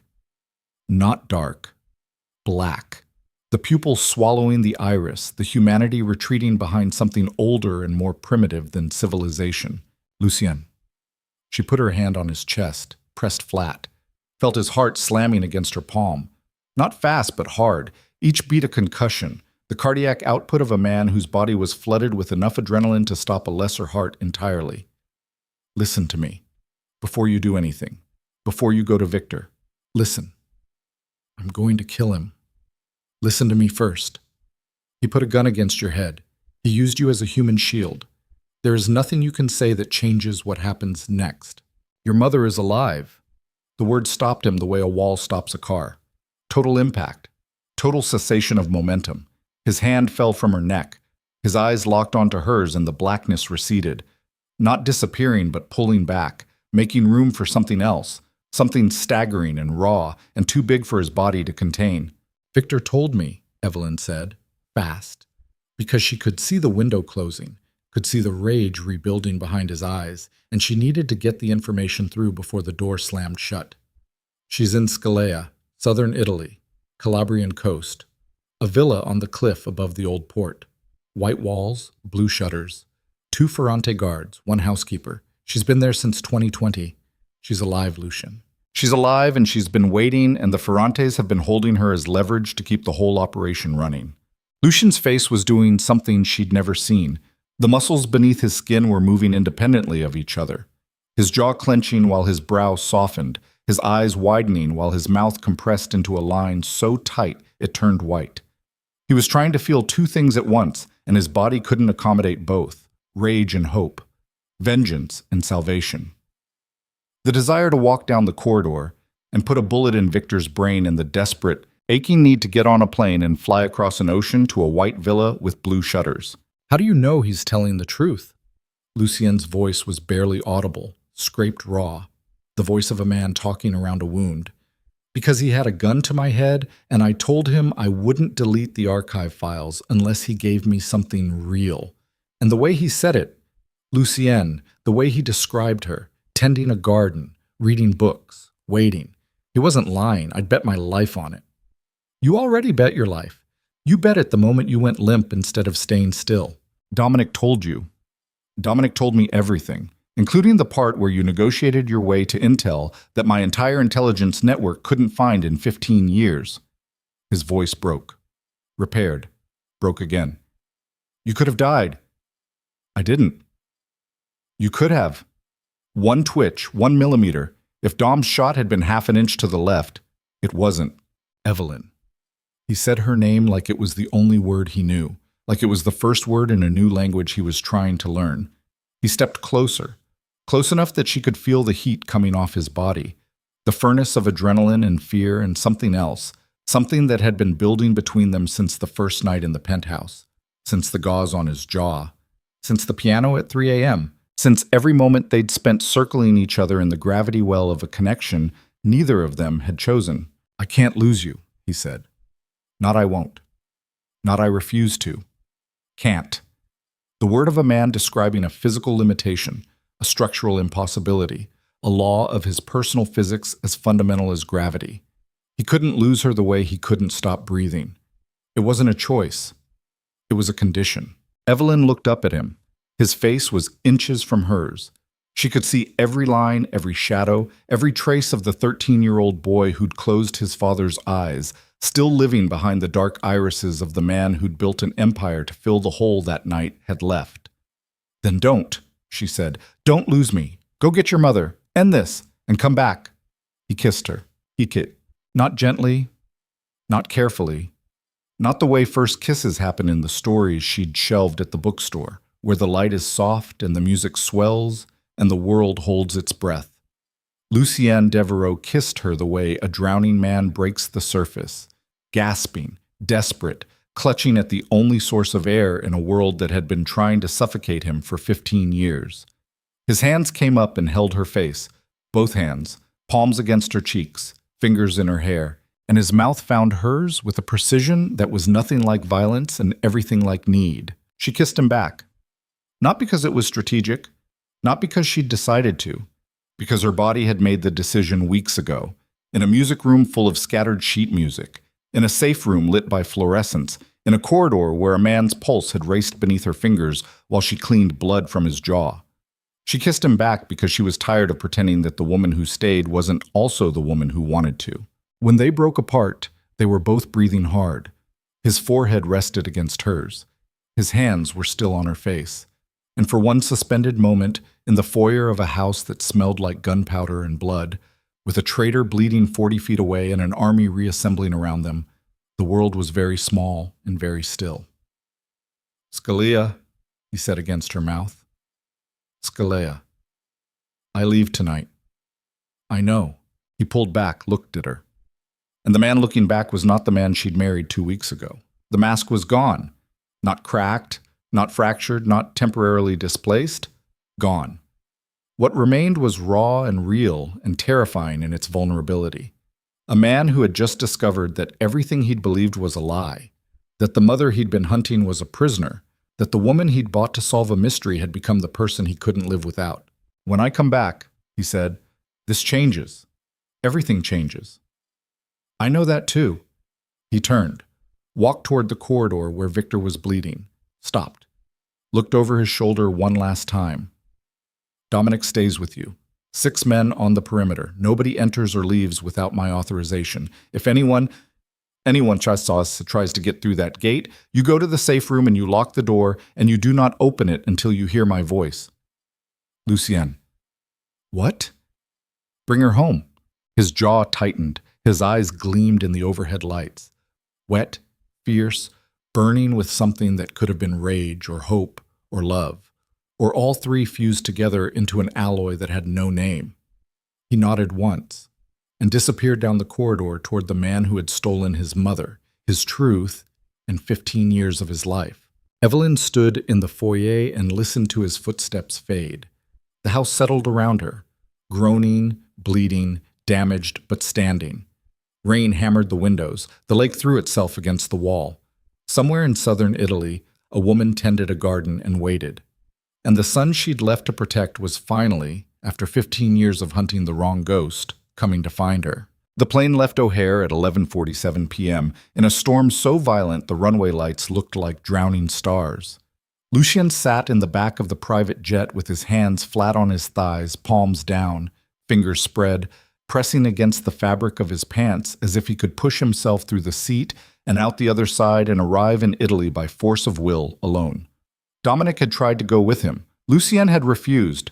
Dominic stays with Evelyn. That was the order. Non-negotiable. Absolute. The kind of command that came from a place so deep it didn't have a name, not strategy, not protocol, but the raw, animal imperative of a man who had finally found something worth more than revenge and would not leave it unguarded. He took 8 men. His best.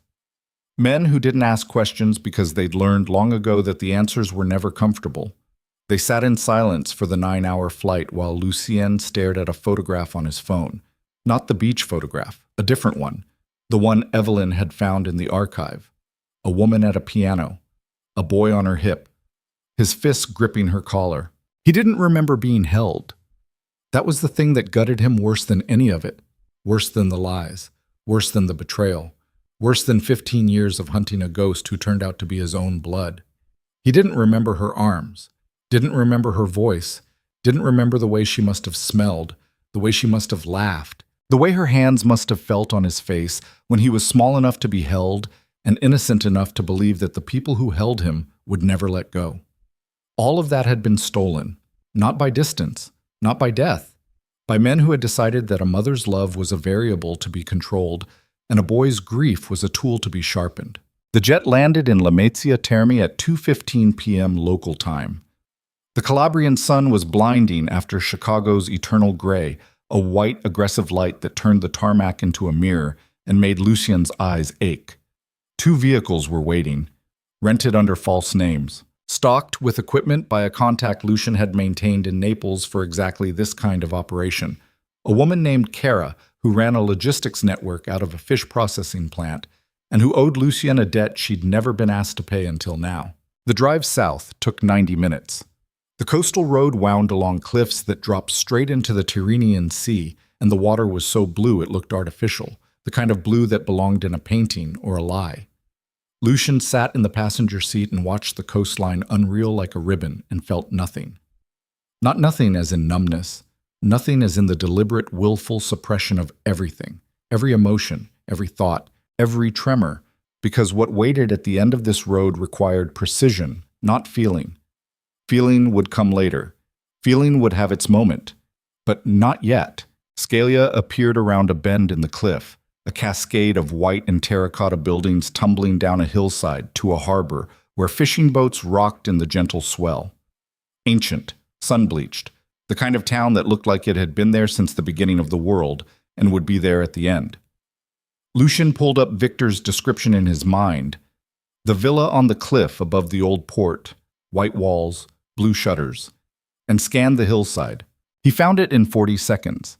300 meters above the harbor, set back from the road behind a low stone wall, a white villa with blue shutters and a terracotta roof. A garden was visible from the road, green, abundant, almost shocking against the dry scrub of the surrounding hillside. Someone was tending it. Someone was keeping things alive up there. The team split. 4 men approached from the east, using the hillside terracing as cover. 2 circled west, cutting off the only road leading away from the villa. Lucien and 2 others went straight up the stone path that wound from the road to the front gate. The gate was unlocked. That was the first thing that didn't fit Victor's description. 2 guards, he'd said. But the gate was open, the stone courtyard was empty, and the only sound was the wind moving through the garden and the distant cry of seabirds wheeling above the harbor. Lucien drew his weapon, signaled the 2 men behind him. They moved through the courtyard in formation, low, fast, covering angles, and reached the front door. Wood, old, painted blue to match the shutters. A brass knocker in the shape of a lion's head, green with patina. He tried the handle. Unlocked. The interior was cool and dark. Stone floors, whitewashed walls, furniture that was simple but well made. A wooden table, 4 chairs, a sideboard with a vase of wildflowers that were still fresh, their stems still green, their petals still holding color. Someone had put them there today. The house was small. 4 rooms on the ground floor, a staircase leading up to 2 more. Lucien cleared each room with the methodical efficiency of training, But his heart was doing something his training couldn't control, accelerating with each empty room, each vacant chair, each silent space that held the ghost of a presence, but not the presence itself. Upstairs. A bedroom with a narrow bed made with military precision, the sheets pulled so tight you could bounce a coin off them. A dresser with a mirror. On the dresser, 3 things. A hairbrush with dark hair caught in its bristles, a paperback novel with a cracked spine, Italian edition, something Evelyn would have shelved in the foreign literature section, and a framed photograph. Lucien picked up the photograph. His hands were steady. The rest of him was not. It showed a boy, maybe 2 years old, dark curly hair, enormous brown eyes, sitting on a woman's lap at a piano, his small hands placed on the keys in imitation of hers. The woman was looking down at him with an expression that contained so much love, it seemed to distort the image, bending the light itself around the gravity of what she felt. He set the photograph down, picked it back up, set it down again. His vision blurred. He blinked it clear, blinked again, refused. The garden. He went back downstairs and out through a door in the kitchen that opened onto the rear of the property. The garden spread before him, larger than it had looked from the road, terraced into the hillside in the old Calabrian style, stone walls holding soil in place, vines crawling over everything, tomatoes and basil and something purple he didn't recognize growing in rows that were neat, tended, loved.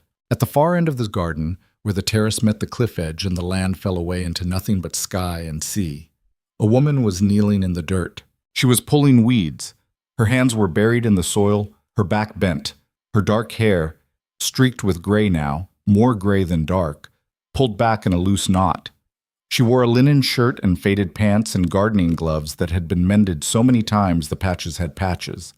She hadn't heard him, or she had heard him and was choosing to finish what she was doing because the weeds wouldn't wait.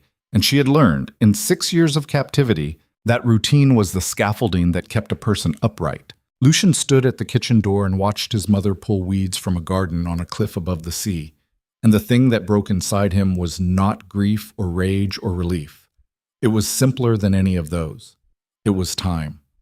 15 years of it, compressed into a single moment of watching a woman's hands move through dirt, and knowing, finally, irrevocably, with every atom of his body, that she was real, that she was alive, that every night he'd spent at the piano, writing music to fill the silence she'd left behind, she'd been here, breathing the same air, living under the same sky, waiting. "Arden," he said. She stopped. Her hands went still in the dirt. Her shoulders rose, a single, sharp inhalation, the breath of a woman who has been waiting for a sound for so long that when it finally arrives, her body responds before her mind can. She didn't turn around immediately. She stayed on her knees, hands in the soil, face toward the sea, and Lucien watched a tremor move through her back, starting at the base of her spine and traveling upward, through her shoulders, into her neck, until her entire body was vibrating with the effort of not falling apart. "I don't..." Her voice was rough, hoarse, cracked with disuse and emotion and years of conversation she'd had only with herself. "I don't know that name anymore." "I do." She turned then, slowly. The way a person turns when they're afraid that what they'll see won't match what they've imagined. She looked up at him from the dirt, her hands still gloved, soil on her knees, and her face. Her face was Evelyn's face, aged by 25 years of grief, lined by wind and sun, and the particular kind of sorrow that comes from choosing to lose someone in order to save them. The same jawline, the same eyes, the same way the hair fell across the left temple. She looked at him, and she saw the boy from the photograph, grown, hardened, standing in her garden with a gun on his hip, and his mother's face reflected in the eyes of every woman he'd ever trusted. "Lucien." She said his name like a prayer, like a wound, like the first and last word in a language only 2 people on earth could speak. "My boy." He crossed the garden. He didn't walk, didn't run. He moved with the deliberate, unstoppable momentum of something that had been falling for 15 years and had finally found the ground. He reached her and she was standing now, rising from the dirt, and he was taller than her.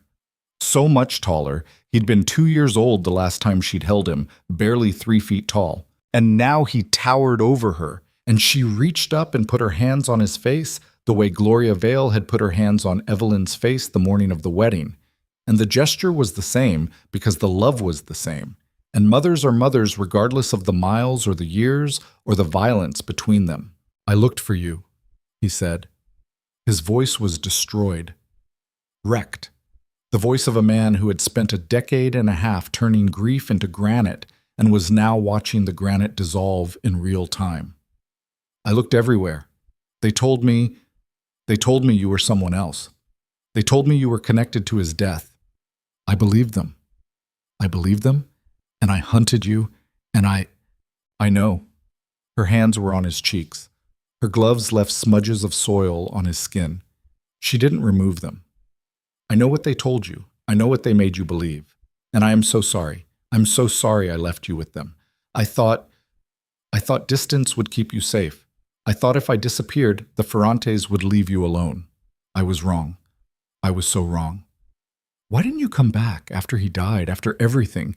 Why didn't you?" "Because they found me. 3 weeks after your father was killed, 2 men showed up at a place I was living in Marseille. They told me that if I ever contacted you, if I ever revealed myself, they would finish what they started. Not with me, with you. They would kill you the way they killed him, and they would make sure you knew I was alive first, so that your last thought would be that your mother could have saved you and didn't." The cruelty of it was so precise, so surgical, that Lucien felt it like a blade entering between his ribs. Not the threat itself, the design, the architecture of the torture. They hadn't just imprisoned his mother. They'd turned her love into her cage. Every day she stayed hidden was a day she chose his life over her freedom, and the Ferrantes had made sure she knew it, had made sure the weight of that choice pressed down on her. Every morning, she woke up alone in a white villa with blue shutters and tended a garden, because if she stopped tending things, she would stop entirely. He pulled her into him. Not a hug, a collapse. 2 bodies folding into each other with the desperate, graceless urgency of people who have been separated by something worse than distance. She was small in his arms, fragile in a way that had nothing to do with physical weakness, and everything to do with what happens to a person when they spend 6 years waiting for a sound they've trained themselves to believe they'll never hear. She was crying. He was not. He was beyond crying. He was in the space past tears, the place where grief has been processed so many times it's become structural, load-bearing, part of the architecture. But he held her, and his arms shook, and his jaw was clenched so hard a molar cracked. He felt it, heard the small, sharp snap inside his skull, and he didn't let go. They stood in the garden for a long time. The sun moved, the shadows lengthened, the seabirds cried overhead, and slowly, by degrees, the trembling stopped, and they stepped apart. And Arden Devereux, Celeste. Arden, the ghost, the mother, the woman who had been all things to all people except the one thing she wanted to be, looked at her son's face and touched the bruise on his jaw that was now almost healed and said the truest thing either of them had ever heard. "You look like your father, but your hands, you have my hands." Lucien looked down at his hands, calloused, scarred, the hands of a killer and a pianist and a man who had gripped the edge of tables and pressed fists against his thighs and held a woman's face while he kissed her for the first time in a foyer that smelled like war. "I play," he said. "Piano. I taught myself." Arden's face crumpled, rebuilt, crumpled again. "I played too, before." "I know. I found your music room." They left Scalia that evening. The Ferrante guards were gone, fled when they saw the vehicles, when they understood that the balance of power had shifted and the leash they'd held for 6 years had been cut. Lucie Tsatsitsiet sent 3 men to track them, not to kill, to follow. The guards would lead back to the Ferrante network, and the Ferrante network would lead to the men who had ordered his father's murder. The chain would be followed to its end, but not today. Today was for something else. Arden sat in the back of the vehicle as they drove north to the airport, and she held the framed photograph from her dresser, the one of Lucien at the piano, pressed against her chest with both hands. She didn't speak for the first hour. Then, quietly, looking out the window at the Italian coastline passing like a dream. "Tell me about her." "Who?" "The woman, the one with my face." Victor mentioned her, before the guard stopped talking to me. Lucien's hands tightened on his knees. Her name is Evelyn. Is she your wife? Legally. And otherwise? He was quiet for a long time. The road curved along the coast. The sun was setting, turning the sea the color of rust and gold. Otherwise, she's the reason I'm here instead of standing in Victor's hospital room putting bullets in his chest. She's the one who found the archive. She's the one who figured out who you were. She's the one who got the location of this villa by negotiating with a man who had a gun against her head. He paused. She's the one who told me to come get you. Arden was silent. Then, she sounds like someone I want to meet. You will. The Ferrante operation unraveled over the following 3 weeks.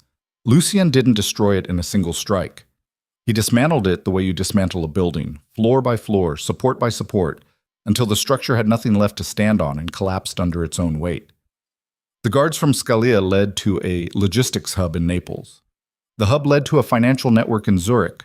The network led to 3 men in their 70s who lived in a gated compound outside Cosenza and who had, for 30 years, orchestrated the quiet, systematic destruction of the Devereux family from a distance so great they'd believed themselves untouchable.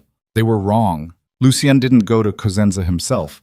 He sent evidence, decades of it, financial records, communication logs. The testimony of Victor Saldano Reinhardt, who, facing a choice between cooperation and the void, had chosen cooperation with the resigned exhaustion of a man who had been carrying someone else's secrets for so long he'd forgotten what his own thoughts sounded like. The evidence went to Italian authorities, to Interpol, to a prosecutor in Rome who had been building a case against the Ferrante family for 11 years and who received Lucien's package like a gift from the universe. The arrest happened on a Tuesday. Evelyn noted the day with a bitter smile. Tuesdays. The fallout in Chicago was seismic but controlled. Lucien called a meeting of his entire organization, not just the inner circle, but every tier, every level, every man and woman who operated under the Devereux name. He stood in the conference room of the estate and told them the truth. All of it.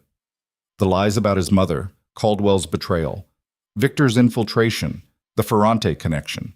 He held nothing back, and the room listened in a silence so complete you could hear the ventilation system cycling air through the ducts. Then he told them what was changing.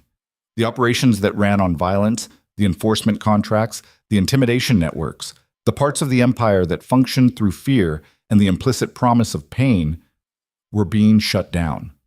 Permanently. The legitimate businesses, real estate, security consulting, import logistics, would expand. The money would be cleaned. Not laundered, cleaned, redirected, restructured, rebuilt on foundations that could withstand sunlight. I built this empire on a lie, he said. A lie that was told to me by men who understood that a boy's grief is the most dangerous weapon in the world if you aim it correctly. They aimed me at a ghost and let me burn for 15 years, and I burned everything I touched along with me. That ends now. Not because I've found conscience, not because I've suddenly decided violence is wrong, but because I have someone waiting for me at home, and the man who walks through that door needs to be someone she doesn't have to be afraid of. The room shifted. Evelyn, watching from the landing, she always watched from the landing. It had become her place, her vantage point, the position from which she observed the machinery of a world she'd never chosen but had somehow become essential to. Felt the shift like a change in air pressure. These were hard men. Dangerous men. Men who had chosen this life because the alternatives were worse or because they didn't know any other way. And they were listening to their leader tell them that the rules were changing, and the ones who survived would be the ones who changed with them. Some wouldn't. Lucien knew that. Evelyn knew that. There would be departures, defections, maybe even attempts at retaliation from men who preferred the old ways. But the foundation had been laid, and the man laying it was not asking for permission. Victor Saldano Reinhardt survived his shoulder wound. He was transferred to federal custody 3 weeks after the Cosenza arrests, where he entered a cooperation agreement that would keep him alive and imprisoned for the rest of his natural life. Evelyn never saw him again. She didn't want to. The memory of cold metal against her temple was enough, a permanent souvenir, a sensation that visited her in the dark hours before dawn and reminded her that survival is not the absence of fear, but the refusal to let fear make your decisions. Arden Devereux arrived at the Chicago estate on a gray November afternoon, stepping out of a black car and looking up at the house she'd left 29 years ago with an expression that Evelyn, watching from the front steps, recognized immediately. It was the face of a woman returning to a crime scene, the face of someone who had to re-enter the place where everything went wrong in order to believe that something could go right. Evelyn met her at the car door. They stood face to face, the same face, separated by decades and circumstance, connected by blood and by the man who loved them both. And the moment held a weight that neither of them tried to name. "You're Evelyn," Arden said, "and you're the woman whose face got me married to your son." Arden laughed. It was a short, surprise sound, rusty with disuse, the laugh of someone who hadn't found anything funny in a very long time and was startled to discover the reflex still worked. "He told me you were direct. He told me you were brave. I think he undersold it."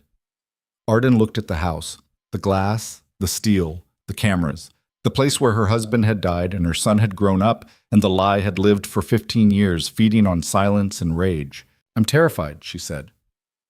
"I know." Evelyn held out her hand. "Let's go in anyway." They walked through the front door together. The months that followed were not a fairy tale. Evelyn would have distrusted a fairy tale. The real thing was messier, harder, full of setbacks and silences and conversations that ended in slammed doors, because healing is not linear, and the people doing it were not gentle by nature. Lucien and Arden fought, not the cold strategic fights of his professional life, but the raw, ugly, deeply personal fights that happen between a mother and a son who have 29 years of unspoken pain between them and no roadmap for navigating it. He accused her of abandoning him. She accused him of becoming the thing she'd tried to protect him from. He told her she had no right to judge the man he'd become when she wasn't there to shape him differently. She told him that every day she spent in that villa, she'd imagined him growing up safe and normal and far from the world that had consumed his father, and that the man standing in front of her, armed, scarred, running a criminal empire, was her worst nightmare made flesh. Evelyn refereed, not because she was qualified, but because she was the only person in the house both of them trusted enough to hear say, "You're both right, and you're both wrong. Now sit down and try again." She mediated with the same stubborn patience she'd used to manage the bookstore's impossible inventory system. Methodically, without ego, focused on the outcome rather than the process. Slowly, imperfectly, in fits and starts, the relationship rebuilt. Arden moved into a wing of the estate that Lucien had renovated, the old wing, the one that had contained his father's study, demolished when he was 18 and left as raw space for over a decade. He rebuilt it for her. New walls, new windows, a garden on the terrace that faced south, toward a sea she couldn't see but could imagine. And on a quiet evening in December, while snow fell over Lake Michigan and the estate glowed with warmth that had nothing to do with the heating system, Arden sat at the grand piano in the music room and played for the first time in 29 years. Lucien stood in the doorway and listened. Evelyn stood behind him, her hand on his back, feeling the vibrations of the music move through his body the way she'd felt them through the wall on that first night. Except now she wasn't on the other side. She was here, with him, beside him. The melody Arden played was simple. A lullaby, Evelyn guessed, though she didn't recognize it. Something old, something that had been written for a specific child in a specific time, when the world was smaller and the danger hadn't yet arrived. Arden's fingers moved across the keys with the rust and hesitation of long absence, missing notes, fumbling chords. But the melody held. It held the way a bridge holds when the water rises, straining, bending, refusing to break. Lucien's breathing changed. Evelyn felt it under her palm. A hitch. A catch. The small, involuntary stutter of a man who has just remembered something his conscious mind had buried so deep he'd forgotten it existed. "I know that song," he whispered. Arden kept playing. "I know it. I don't know how, but I know it." Evelyn pressed her hand harder against his back, felt his heartbeat. Steady now, not the racing, adrenaline-flooded rhythm of a man at war, but the deep, strong cadence of a man who was, for the first time in his adult life, standing still. "Your body remembers," she said, "even when your mind doesn't." He reached back and found her hand without turning around. His fingers laced through hers and held. Not tight, not desperate, just held. The way you hold something you intend to keep. Winter deepened. The empire restructured. The legitimate businesses expanded into markets Lucien had never touched. Renewable energy, technology infrastructure, community development projects on the south side where Evelyn had grown up. He hired people who had never been part of his world. Accountants, lawyers, project managers who wore glasses instead of holsters, and whose idea of a tense negotiation was a disagreement over quarterly projections. He kept the security. He kept Dominic. He kept the perimeter and the cameras and the safe room with its steel door and pneumatic lock, because the world he'd inhabited for 15 years didn't forget, and the men who'd lost when the Ferrantes fell would carry grudges that outlasted prison sentences. But the character of the protection changed. It became defensive rather than offensive. A shield instead of a sword. Evelyn's parents were relocated to a house in Lincoln Park. Not the estate, not Lucien's world, but a real house with a real garden and a real neighborhood where Gloria could walk to the grocery store without an armed escort. Dennis started physical therapy. Gloria retired from the factory and spent her afternoons in the Lincoln Park garden, growing tomatoes, which she brought to the estate every Sunday for family dinner. A tradition that began awkwardly, with 4 people at a table too large for intimacy, and gradually became the fixed point around which all their weeks revolved. Marcus. That was the wound that healed slowest. He surfaced 6 months after the Ferrante arrests, living under a false name in Vancouver, working at a restaurant, looking thinner and older and carrying the specific kind of shame that attaches itself to a man who ran when his family needed him most. He called Evelyn on a Tuesday, Tuesdays again, always Tuesdays, and said 4 words that contained everything. "I'm sorry, Ev, everything." She didn't forgive him immediately. Forgiveness, she'd learned, was not an event, but a process. Not a door you opened, but a hallway you walked down, and Marcus was going to walk the full length of it. But she took the call, and she took the next one. And eventually, on a Sunday in spring, Marcus Vale sat at the Devereux dining table and passed a bowl of salad to the man his sister had been sold to and the woman whose imprisonment his theft had unknowingly helped perpetuate.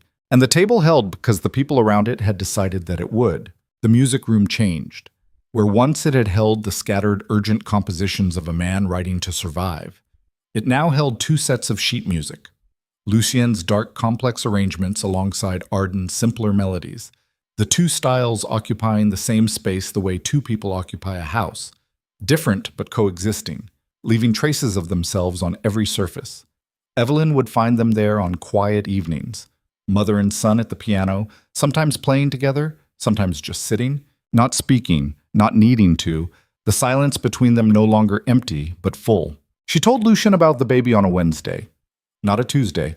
She'd chosen the day deliberately, refusing to give that cursed day of the week any more power over their story. They were in the music room. Lucien was at the piano, working through a new piece, something lighter than his usual compositions, something that sounded almost hopeful, which was a word Evelyn had never associated with his music before. She sat in the chair by the window and watched the snow fall over the frozen lake, and said it the way she said everything to him now, directly, without performance, without cushioning. "I'm pregnant." His hand stopped on the keys. The last chord hung in the air, unresolved, vibrating. He turned on the bench to face her. His expression moved through a sequence she'd learned to read. Surprise first, then calculation. Then the brief flash of fear that accompanied every new vulnerability, every new person he might lose, every new hostage the universe could hold against him. And then, beneath all of that, rising through the layers like heat through ice, something she'd seen only once before, in the foyer after the siege, when his hand had found her neck and counted the beats of her heart. Joy. Raw, unfiltered, terrifying joy. The kind that feels like falling because it requires the same surrender. The same willingness to let go of the thing you're gripping and trust that what catches you will hold. "A girl," Evelyn said. "The doctor confirmed it this morning." Lucien stood from the bench, crossed the room, knelt in front of her chair, not the way a man kneels to propose, but the way a man kneels when his legs give out, when the weight of what he's feeling is too much for his body to hold upright. He pressed his forehead against her stomach, and his hands found her hips, and he stayed there, breathing, just breathing. and Evelyn put her hands in his hair and felt his shoulders shake with something that was not grief. "I don't know how to do this," he said against her body. "I don't know how to be a father. I don't have a model. I don't have a blueprint. The only father I knew died in his study with his throat cut, and I was the one who—" "Stop. I could ruin her. I could ruin her the way I was ruined. Lucien, stop." She lifted his face, held it between her hands the way his mother had held it in the garden, the way her own mother had held hers the morning of the wedding, the universal gesture of women who need the men they love to hear something important. "You will not ruin her. Do you know why? Because you are not the people who raised you. You are not Caldwell. You are not Victor. You are not the lie they built. You are the man who played piano at 3 a.m. because it was the only way you knew how to grieve. You are the man who flew across an ocean to bring his mother home. You are the man who tore his own empire apart and rebuilt it because someone told him he could be better, and he believed her. Is always trying to. You told me, and you listened. That's the part that matters. The fact that you're afraid of failing her. That's how I know you won't." He stayed on his knees. His hands moved from her hips to her stomach, palms flat, fingers spread, the same way he'd pressed his hands against his thighs on the plane to Italy. Except now he wasn't bracing against turbulence. He was holding on to something small, something that didn't exist yet in any form he could see or hear or touch, but that was already, irrevocably, the most important thing in his world. Spring came. Then summer. The estate bloomed, literally, as Arden's garden expanded across the south terrace and into the grounds, and figuratively, as the house that had once felt like a museum of contradictions began to accumulate the evidence of actual life. Photographs appeared on walls where art had hung alone.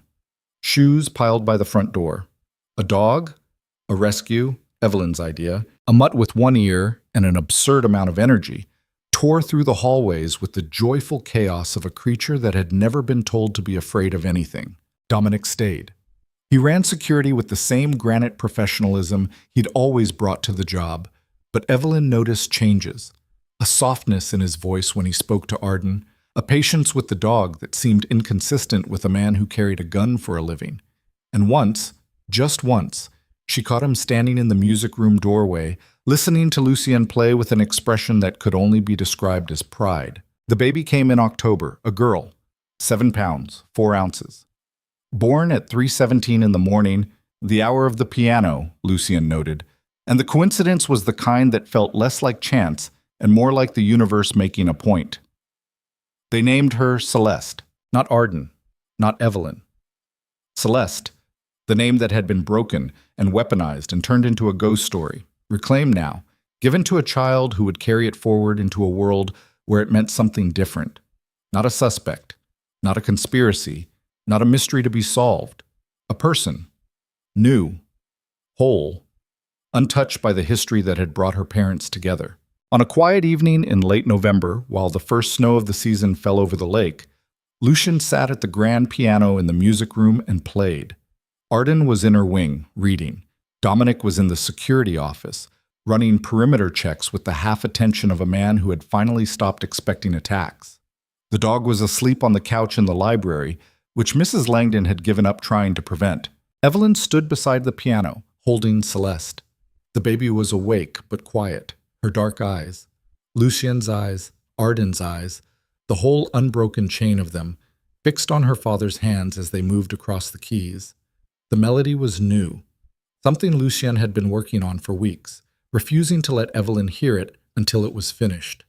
It was lighter than anything he'd written before. Not simple, never simple, his mind didn't work that way, but lighter, the way the sky is lighter after a storm has passed. Still full of complexity, still full of dark undertones and unexpected turns, but threaded through with something that his earlier compositions had never contained: hope. Fragile, stubborn, hard-won hope. The kind that doesn't come from innocence, but from survival. The kind that costs everything and is worth more. He finished the piece. Let the last note fade. Looked up at Evelyn and his daughter and the room where his mother had once held him on her hip, and his face, that sharp, dangerous, beautiful face that had terrified her the first night in the penthouse, held an expression she'd never seen on any human being. Not happiness. Happiness was too small a word. What Lucien Devereux's face held was the look of a man who had walked through every room in the house of his own suffering and come out the other side and found, waiting for him in the light, something he had never believed he was allowed to have. "What's it called?" Evelyn asked. "The piece." He reached up and touched Celeste's hand. The baby's fingers closed around his index finger. The grip instinctive, automatic, the oldest reflex in the human repertoire, and held. "Debito," he said. Italian, the word for debt. Evelyn smiled. It was not the smile she'd worn at the wedding. That wound pulled open, that performance of normalcy for an audience of strangers. This was real. This was hers. That's a terrible name for a lullaby. It's not a lullaby, it's a receipt, proof that the debt's been paid. She leaned down and kissed him, soft, slow. The kind of kiss that happens between people who have survived something together and come out speaking the same language. Not the language of strategy or survival or power, but the older language, the one that exists beneath all of those. The one that says, "I chose you, and I choose you, and I will keep choosing you until there are no more choices left to make." Outside, the snow fell. The lake was silent. And inside the house that had once been a fortress, a prison, a crime scene, and a cage, a man played piano for his daughter, while the woman who had saved him stood beside him and listened to the sound of a debt being settled, note by note, measure by measure, until the balance was zero and the music was all that remained.